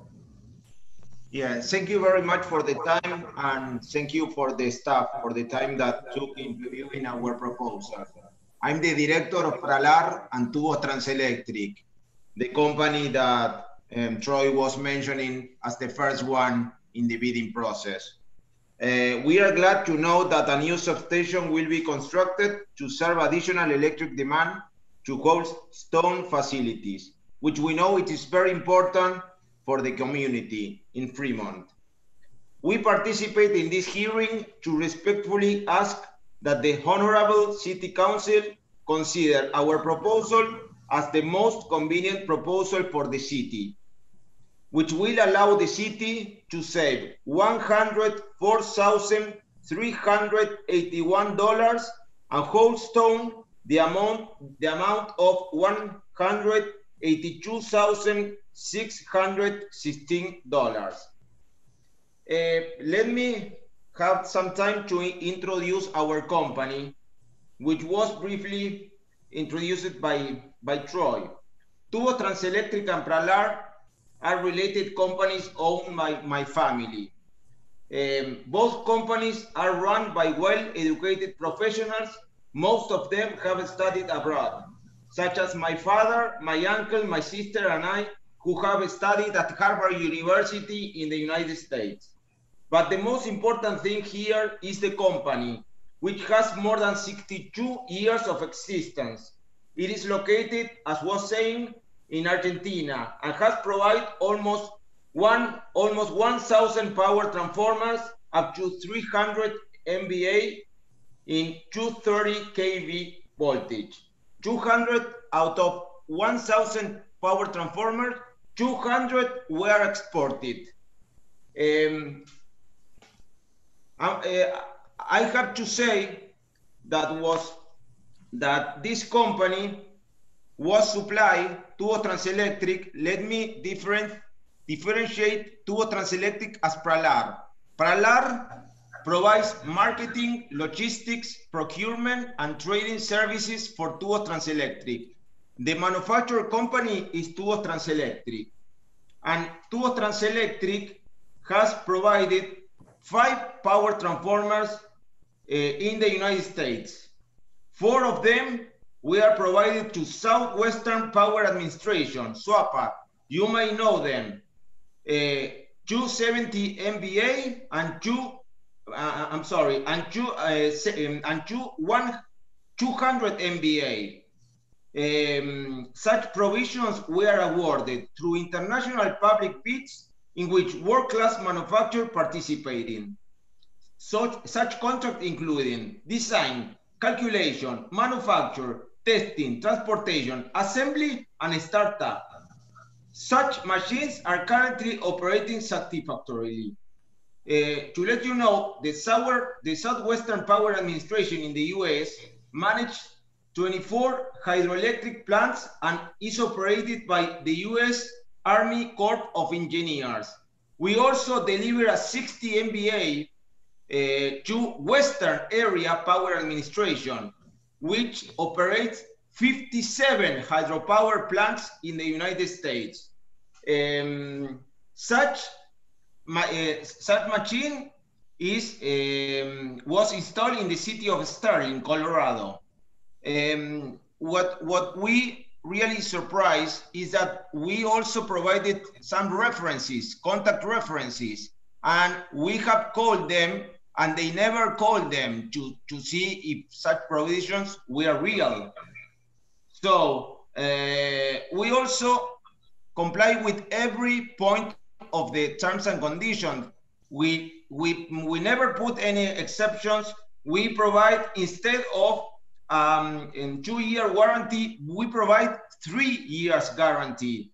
And also we are a 35-year old company, which is a local representative called Fleming Electric, which has for over 35 years of experience in installing and assembly power transformers in the US. In fact, the provisions that we made to South Power Administration and the Western Power Administration, we made it through this company, Fleming Electric.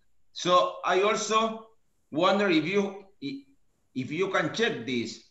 In regarding the financials requirements, we secure a bid bond by one of the most important banks in the United States, the JP Morgan Bank. We have credit there, and we also willing to provide a performance bond to you issued by AXA XL. I don't know if there anything that we can provide to you to give you the comfort that we are in a condition to provide transformers not only to the United States but all over the world. We have provided transformers to more than 14 countries. You can check that information. I don't know. Thank you very much for your time. Thank you. Any other comments?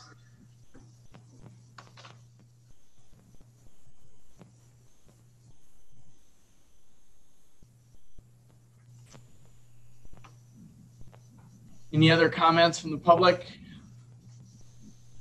Comments from council?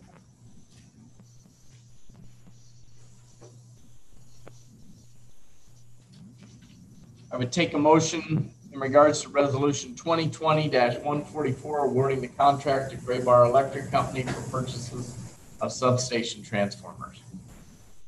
Councilman Legband. Make a motion to approve resolution 2020-144. Councilman Jensen. I'll second that. Cast your votes.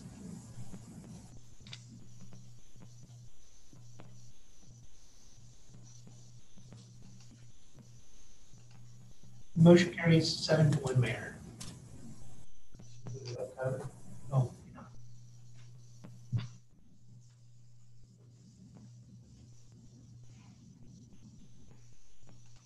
Item 25.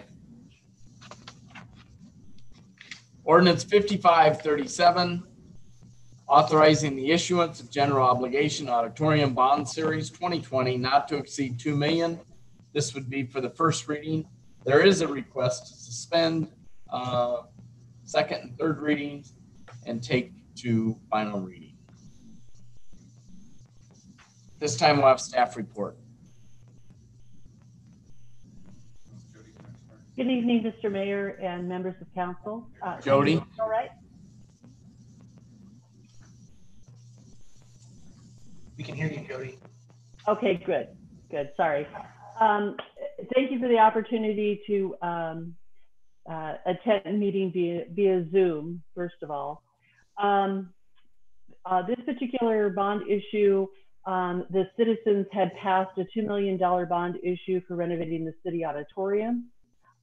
We weren't sure at the time, as the project started, whether or not we'd be able to issue bonds timely because with the COVID pandemic, the bond market really kind of went fluey on us, to use the technical term. Since then, those rates have stabilized by quite a lot. And so we are working with Scott Keene, as my staff report mentions.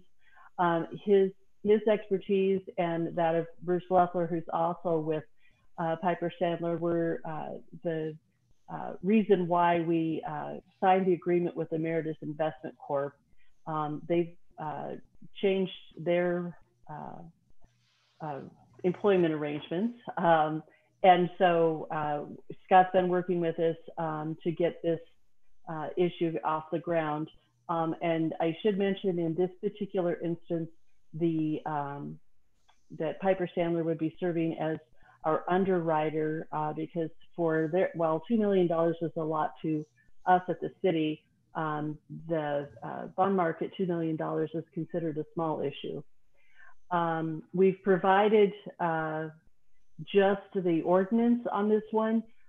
When I originally put these three particular bond issues together with Scott and with our bond counsel, the notion was that we would go ahead and have 3 readings of this ordinance and the next one, but then ask you to waive the 3 readings. But when you really get to thinking about the impact that even 2 months worth of time might come up with to the bond market, it was determined on Friday that we would request council to waive the 2nd and 3rd reading and put this on final. Scott Keene is here at the podium, and he is prepared to just go over some of the details of the project. Good evening. Now you're good. Now I feel like I'm important. Scott Keene, Piper Sandler.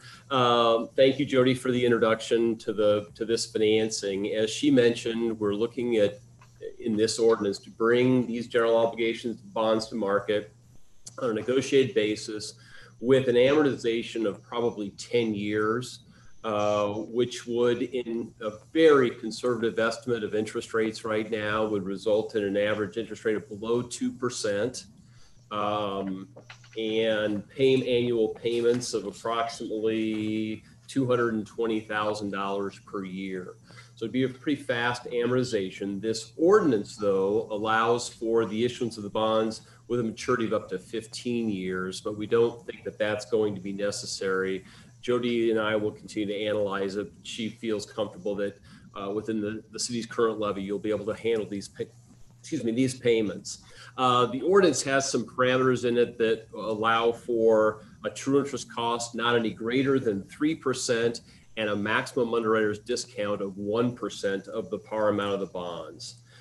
Our current timeline, I'll talk about this with the other financings as well, but we hope to be getting to market fairly quickly with this one. As Jody mentioned, because of its size, it really won't benefit from the city getting the bonds rated. We'll talk about the other bonds tonight being rated. These ones would be marketed on a non-rated basis with a priority towards local investors. So that will be our goal, to get the bonds placed as much locally as we can. With that, I'm happy to answer any questions that you might have. Any questions for Scott?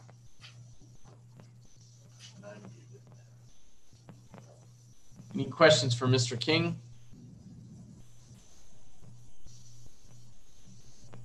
Thank you. Thank you.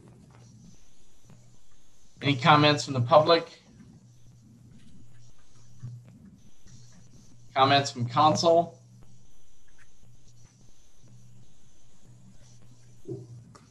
I would take a motion to hold or to introduce first reading.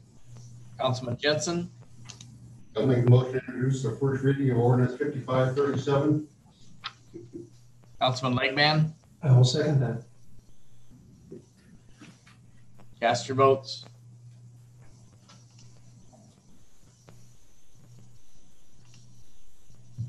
The motion carries 8-0, Mayor. Now we'll have first reading. An ordinance authorizing the issuance of general obligation auditorium bond series 2020 of the city of Fremont, Nebraska in the principal amount not to exceed $2 million for the purpose of renovating and equipping the Fremont City Auditorium, prescribing the form of said bonds, providing for the levy and collection of taxes to pay said bonds, providing for the sale of the bonds, and authorizing the city to enter into a bond purchase agreement, authorizing officers of the city to make arrangements for the sale of the bonds and to designate the final terms, rates, and maturity schedule within certain parameters, authorizing the delivery of the bonds to the purchaser, providing for the disposition of the bond proceeds, and ordering the ordinance published in pamphlet form on first reading. There has been a request to suspend the rules and move to final reading. I would take a motion to that effect. Councilman Jensen, Yes, I'll make the motion or request to move to final reading. Councilman Legman, I will second that. cast your votes.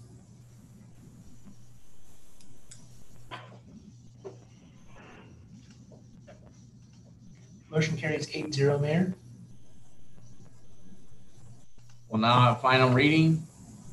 An ordinance authorizing the issuance of general obligation auditorium bond series 2020 of the city of Fremont, Nebraska in the principal amount not to exceed $2 million for the purpose of renovating and equipping the Fremont City Auditorium, prescribing the form of said bonds, providing for the levy and collection of taxes to pay said bonds, providing for the sale of bonds, and authorizing the city to enter into a bond purchase agreement, authorizing officers of the city to make arrangements for the sale of the bonds and to designate the final terms, rates, and maturity schedule within certain parameters, authorizing the delivery of the bonds to the purchaser, providing for the disposition of the bonds proceeds, and ordering the ordinance published in pamphlet form on final reading.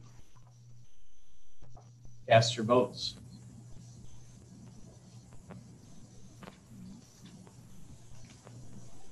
Motion carries 8-0, Mayor. Item 26, ordinance 5538, authorizing the issuance of highway allocation fund pledge bonds, series 2020, not to exceed $7,950,000. This is the first reading. However, there is a request to suspend the rules and suspend second and third readings. This time we'll have staff report. Jody Sanders. Good evening, Mr. Mayor and members of council. Jody Sanders, Director of Finance. This, as the mayor said, is for the general obligation highway allocation pledge bonds. These were part of our budget process, if you recall, when we were allocating and determining how we could put our hands on $20 million for the initial part of the Southeast Beltway project. And we used approximately $12 million of reserves, and the final payment was going to require a bond issue. The final payment is $6,660,000. If you recall, we went back and passed resolutions in 2019 and 2020 that allows us to basically refund the money or reimburse the city for the amounts that have already been forwarded for that. We weren't sure exactly when the bond market would return to a favorable level. We've kind of lucked out in that regard. We had planned on an $8 million bond issue. I'll go ahead and let Scott discuss why that is why you see not to exceed $7,950,000, and it has to do with the fact of the size of the bonds and that this would be a competitive sale. So with that, Scott, it's all yours. Thank you, Jody. Again, Scott Keen, Piper Sandler. Yes, the unique $7,950,000 principal amount is purposeful because when combined with the $2 million of general obligation auditorium bonds that you just approved, you'd be stating your intent this year to issue less than $10 million in the calendar year 2020, which allows you to declare your bonds bank qualified, which means that banks that buy the bonds not only receive the tax exemption at the federal level, and if they're a Nebraska bank at the state level, they will also receive some offset to their costs of funds, which makes these kinds of bonds very appealing to bank investors.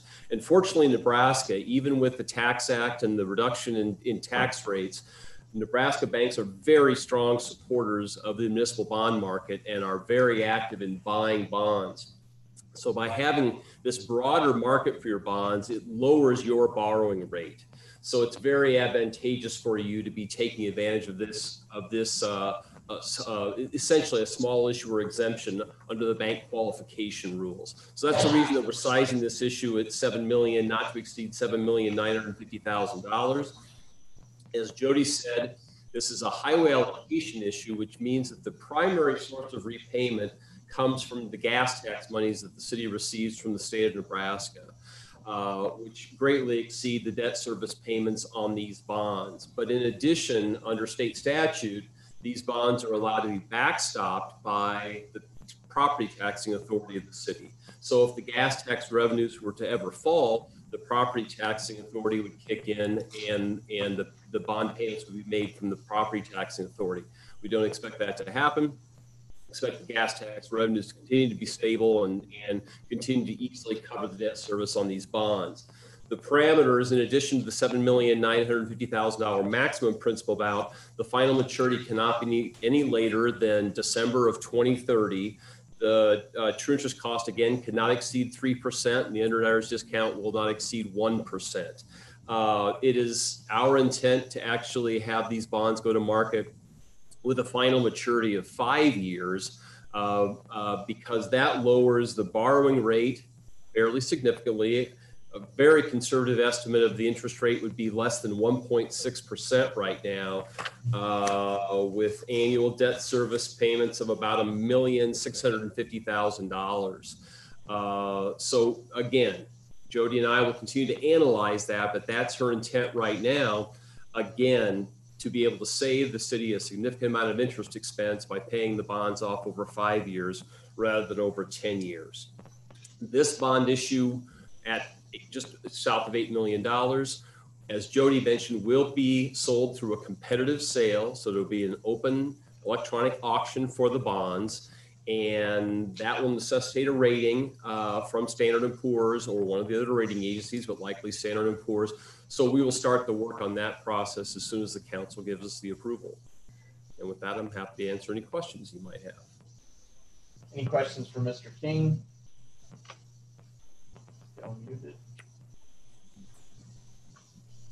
Any questions for Mr. King? Thank you. Any questions from the public?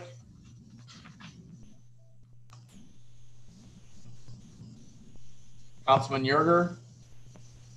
I don't really have any questions, and I thank you for the very effective presentation. My observation is this, from my perspective in this council seat is, and I have kind of stood in opposition to much of the Beltway issues. Now that prior councils and this council have pretty much obligated us to proceed with this project, I think what I'm hearing is this is a good way to proceed relative to paying for what we've previously approved in the past. And from that perspective, I have to at least agree that what I'm hearing is this is a good way to pay for what's already been committed, regardless of whether I agreed with the commitment in the first place. So I think it's important that we proceed on this. I understand this issue is just like the last. Time is of the essence with regards to getting these released. I'm sensitive to that as well as to typically I don't like waiving second and third reading, especially when it's large dollars and the public has an opportunity to weigh in on multiple occasions. But I think in these circumstances and the environment we're in with the COVID effects and everything else, it behooves us to move as swiftly in the financial market to pay for what we can once we've committed our obligations to pay. So thank you for your presentation. Councilman Ellis. Got a question for Jody. So this is going to essentially tie us to a $1.6 million payment every year for 5 years. What is our income from the gas tax that we get on a yearly basis? The staff report does show that I did an average over the last 5 years, and it's about 2.7 million. Thank you. Any other questions? This time I would take a motion to introduce ordinance 5538, authorizing the issuance of highway allocation fund pledge bonds. Councilman Ellis. Sorry. Councilmember Jacobus. I make a motion to introduce 5538 to approve the bond. Councilmember Legman. I will second that. Cast your votes.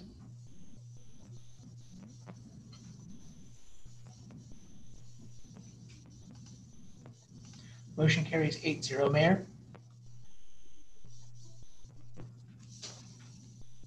What, first reading? An ordinance authorizing the issuance of general obligation highway allocation fund pledge bond series 2020 of the city of Fremont and the state of Nebraska in the principal amount of not to exceed $7,950,000 for the purpose of making certain road improvements within the city, prescribing the form of said bonds, authorizing officers to determine final terms of said bonds within specified parameters, providing for the levy and collection of taxes to pay the same, providing for the sale of bonds, appointing a paying agent, authorizing the mayor or designee to award the sale of bonds to the bidder, providing the most favorable bid to the city at the public sale, authorizing the delivery of the bonds to the purchaser, approving post-issuance compliance procedures, providing for the publication of this ordinance in pamphlet form on first reading. There's been a request to suspend the rules and move to final reading. I would take a motion to that effect. Councilman Jensen. Yeah, I'll make a motion to move ordinance 5538 to the final reading. Councilman Legman. I will second that also. Cast your votes.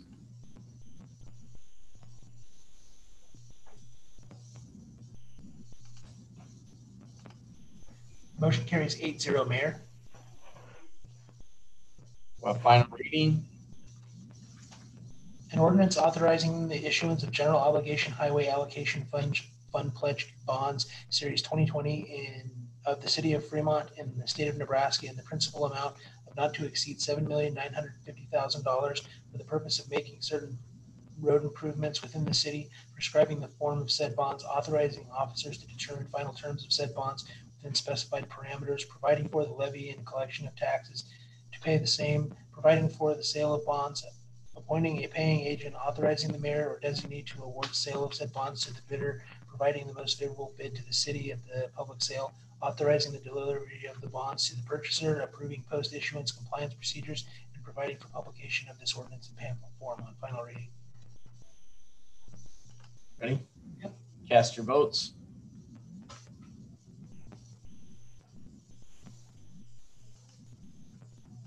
Motion carries 8-0, Mayor. Item 27, Resolution 2020-135, calling in the combined utility revenue bonds, Series 2013, dated August 30th, 2013, in the outstanding principal amount of $6,720,000. This time we'll have staff report. Jody. Good evening, Mr. Mayor and members of council. This item and the next two are all related. And so I did a kind of a combined staff report. As we go through, we're actually refunding or paying off two different sets of bonds. 2013, the issue that's before you right now. The next item asks you to approve calling in the Series 2014A bonds for payment. And then the next item is the ordinance to reissue the bonds. So you have to go through those steps to call the bonds before you can reissue them. And the item on the agenda right now is for the 2013 bonds, which were for the electric fund, the first set of bonds for the air quality control scrubber at the power plant.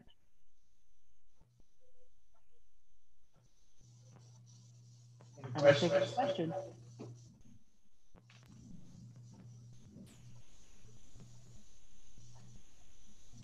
Councilmember Jacobus. Jody, is there any penalties for repaying on recalling these? Thanks for the question. I should have mentioned that when we structure our bonds, we typically have a 5-year recallable feature. So with the 2013 and 2014, we're well past that 5-year mark. So we do have the availability to recall these. And then as far as some of the information contained in here, maybe Brian can answer on the utility rates. Is this all current? Because I thought that we had raised our base residential customer charge from 16 to 17. I could be mistaken. I've been mistaken before. And that's yes. in and then it didn't have, and this is for the ordinance itself, I guess, to get some tail ends since everything's tied together. The city personnel aren't listed correctly. And that's on page 467. So my question had to do with city utility rates that we have shown there. If they were all correct and brought up to date from what we had increased last year, or some of the price rates from to 17. I'm pretty sure we're at 17. So Scott. Yes, yeah, they might not have been updated, and then also the city personnel isn't updated. I'm happy. Thank you for noting that. I will, when we get to that item, I was prepared to talk about it, but I'll talk about it now. The other documents that are associated with the ordinance, including, I think what you're reading from is the preliminary official statement, which is the offering document. Those are presented in form only tonight. There wasn't time for Tyler, the bond attorney, to redraft all of the documents. He focused mostly on the ordinance. The others are presented in general form. All of those pieces will be updated. There's a lot more in there that's out of date than just the items that you noticed, but thank you very much for catching that. I did have a question for you in regards to calling these edits, and then we're going to wrap up and reissue a bond in 2020. Correct. And this will also allow us to take advantage of the historically very low interest rate to our benefit, correct? Exactly right. So this is basically just paying us basically to wrap it up. Taking advantage of Refinancing your mortgage. Pardon? It's like refinancing your mortgage. Better deal than original. It really is. And to your earlier question, there is no penalty. The bonds are currently callable at par. So there's no premium that's paid by you to refund those bonds early. You're literally just paying the old bondholders the principal and interest that have accrued on their bond. I had listened to the UAB meeting. I enjoyed your full explanation, full of your remnants. I do appreciate it. Is there any ties to the King family? Because King and the King Library, so that was kind of uncanny. I've passed the Keene Memorial Library for my entire life, but I've not found any association. I'd like to claim one, but I can't. But thank you. I appreciate your expertise. Again, this allows us to save over the 8 years when we get, if we go through with this, $1,182,000, which we've been able to do multiple times over the past 10 to 15 years on our utility bonds and all the bonds. So I just want to say thank you to Jody and thank you to staff and to our bond counsel and Mr. King for all they do to help us navigate the waters and be as efficient as we can in these times to save these dollars. So any other questions or comments? Councilman Jensen.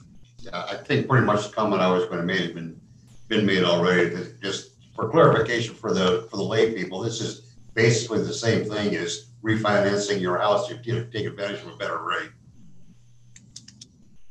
That's correct. Scott Keene from Piper Sandler. We're only on the agenda item, I believe, for the call of the 2013 bonds. Would you like me to go ahead and just make the presentation? I mean, as Jody was hinting, all three of these items are tied together very closely. We aren't doing any one of them without the others happening at the same time. But yes, it is exactly like refinancing a mortgage because interest rates are lower. We're not looking to extend the amortization. The 2013 bonds have a final maturity in 2028. The 2014A bonds have a final maturity in 2033. And those pieces, those tranches will not be extended. So we're not looking to stretch this thing out. We're just taking advantage of lower interest rates. And the outstanding bonds have coupons that range from the short maturities to the long maturities from 2.15 to 4.5%.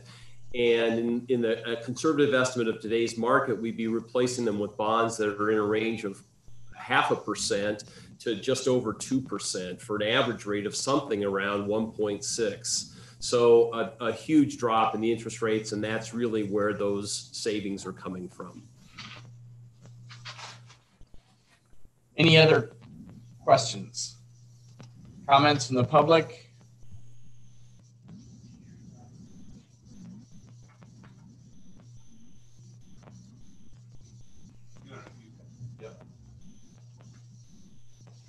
Terry McLean, 2810 East Bristolwood Drive. I just happened to be here to pick up my wife later, but as one who's going to get refunded in those bonds, I don't know that I like it that it's going down, but that's probably just fine. But the question I have for the bond counsel is when you refinance, you talked about limitations. There are two issues. Okay. When you refinance, that doesn't count, right? Because you're going to go over your limit. That's a very good question, and this was something else I was going to get to. Again, Scott Keene, Piper Sandler, under certain conditions, you are allowed to issue refunding bonds, as the gentleman said, and not have that principal amount count against the $10 million limitation. As long as the original bonds were designated bank qualified, which these were, the 13s and the 14s A's were both designated bank qualified. As long as you are not extending the average life of the financing, so again, you're not stretching out the payments at all, and as long as the amount of debt being issued does not exceed the amount that's outstanding, you don't have to count any of it against the $10 million bank limitation. If you have, for example, $8 million outstanding and you have to issue $8,100,000 to refund those bonds, only that difference, only the $100,000 counts against the $10 million limitation. So that's why we're giving ourselves a little bit of room with the $2 million of GEO auditorium bonds, the $7,950,000 of the highway allocation bonds. We're giving ourselves about $50,000 of room to work through this, any potential extra amount that we might be having to issue under the refunding bonds. You're absolutely right. In general, as long as you meet those rules, it won't count against the $10 million. But they also have to be, well, no, go ahead. I was going to make another comment. Mayor? Go ahead. Okay. You kind of, yeah, go ahead. My other comment is a question again. Okay, now you got the 5-year and the 10-year. That will also limit, though, to some degree, whether you can go all the way up to 15 years on the one bond structure, correct? I just want to. I'm sorry, are we going back to the highway allocation issue? I was trying to figure out, because you got a 5-year, 10-year, but you got a limitation for some of these bonds in terms of when they qualify for the bank. Do you have an issue there? The council needs to at least hear that. Yeah, we don't have a limitation. The bank qualification rules do not govern or limit you in any way in terms of the amortization that you might select for your bonds. So the general obligation auditorium bonds were authorized to go up to 15 years in the ordinance. We intend to issue 10 years of bonds. The highway allocation issue, you're authorizing up to 10 years. We expect to be issuing them only over a 5-year period. But that does not drive or impact the designation of the bank qualification. It's merely done by the size of the financing as much as anything else. Any other comments from the public? Comments from council? Councilman Yerger?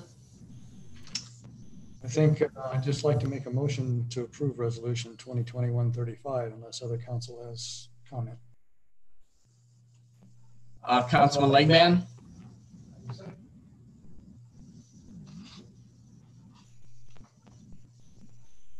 Cast your votes.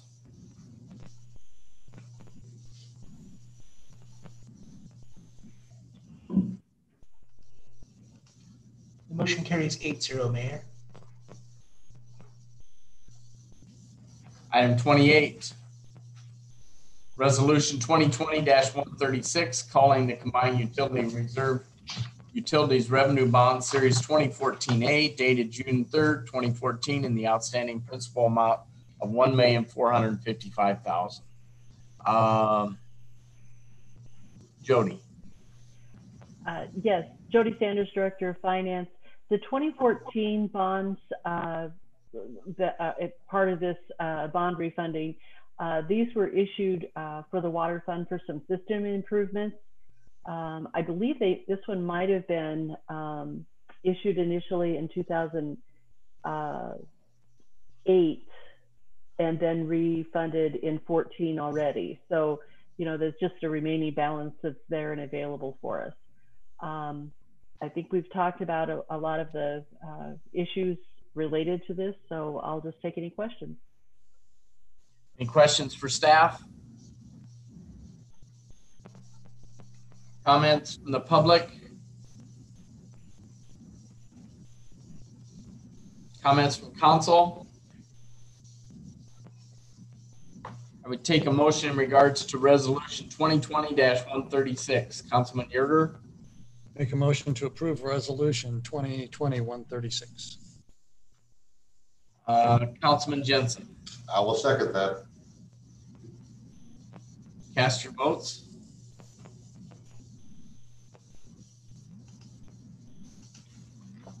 Motion carries 8-0, Mayor. Item 29, Ordinance 5539, authorizing the issuance of Combined Utility Revenue Refunding Bonds Series 2020 in the principal amount not to exceed $8,500,000. This would be for the first reading. However, there is a request to suspend second and third readings. This time we'll have staff report. Thank you, Mr. Mayor. Jody Sanders, Director of Finance. So you've done some of the easy work by saying, yes, let's refund the bonds, but we have to have money to do that refunding. And so we need to move forward with an ordinance that allows for the issuance of bonds to refund those. And Ordinance 5539 does exactly that. I don't know if Mr. Keene has any additional comments, but I'll take any questions. Very quickly, the only other things I wanted to add, these bonds, like some of your larger prior combined utility issues, we expect to be rated again by Standard & Poor's. You currently have a AA- rating, a very strong credit rating from Standard & Poor's. We fully expect that to be affirmed as part of this refunding. And these bonds would be going to a competitive sale at the same as the highway allocation bonds. That was that, and just reiterating the mayor's comment that if this relatively conservative estimate of interest rates, we're saving on a present value basis just a little bit less than $1.2 million, which represents more than 14% of the outstanding principal. The Government Finance Officers Association considers a refunding that has savings in the 3 to 5% range one worth considering. So at 14%, this is a very strong refunding. Let's all just hope on all these financings that interest rates hold. And that's all I wanted to say. Thank you. Any questions or comments? Comments from the public?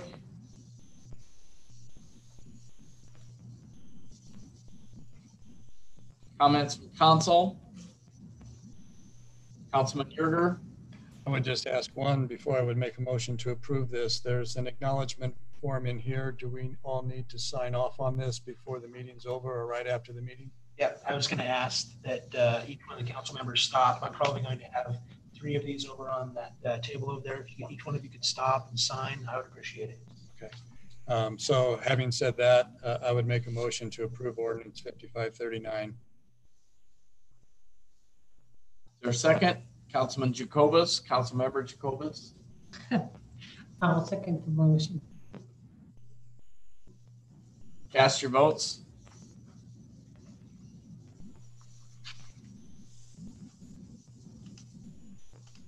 Motion carries 8-0, Mayor. We'll now have first reading. An ordinance authorizing the issuance of combined utilities revenue refunding bond series 2020 of the city of Fremont, Nebraska in the aggregate principal amount of not to exceed $8,500,000 for the purpose of paying certain outstanding bonds of the city, directing the application of the proceeds of said bonds, prescribing the form, terms, and details of said bonds, pledging and hypothecating the revenue and earnings of the combined electric system, water system, sewer system, and gas system of said city for the payment of said bonds and for the interest thereon, providing for the collection, segregation, and application of the revenues of said systems, providing for the sale of the bonds, appointing a paying agent, authorizing the mayor or a designee to award the sale of the bonds to the bidder, providing the most favorable bid to the city at public sale, authorizing the delivery of the bonds to the purchaser, approving post-issuance compliance procedures, and providing for publication of this ordinance in pamphlet form on first reading. There's been a request to suspend the rules and move to final reading. I would take a motion to that effect. Councilman Jensen. I'll make the motion to move ordinance 5539 to third and final reading. Councilmember Jacobus. I'll second that motion. Cast your votes.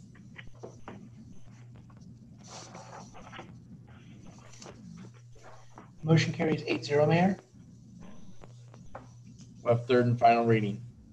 An ordinance authorizing the issuance of combined utilities revenue-free funding bonds series 2020 of the city of Fremont, Nebraska in the aggregate principal amount of not to exceed $8,500,000 for the purpose of paying certain outstanding bonds of the city, directing the application of the proceeds of said bonds, prescribing the form, terms, and details of said bonds, pledging and hypothecating the revenue and earnings of the combined electric system, water system, sewer system, and gas system of said city for the payment of said bonds and the interest thereon, providing for the collection, segregation, and application of the revenues of said systems, providing for the sale of the bonds, appointing a paying agent, authorizing the mayor and or a designee to award the sale of said bonds to the bidder, providing the most favorable bid to the city at public sale, authorizing the delivery of the bonds to the purchaser, approving post-issuance compliance procedures, and providing for publication of this ordinance in pamphlet form on final reading. Cast your votes.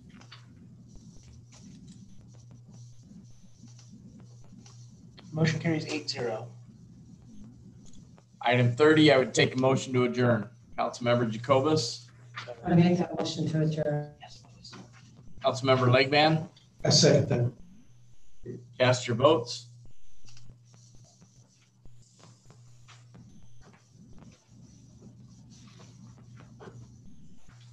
Councilmember Coons, I don't have your vote recorded.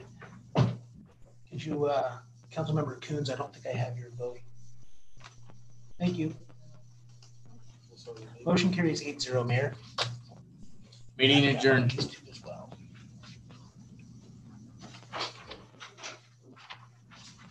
I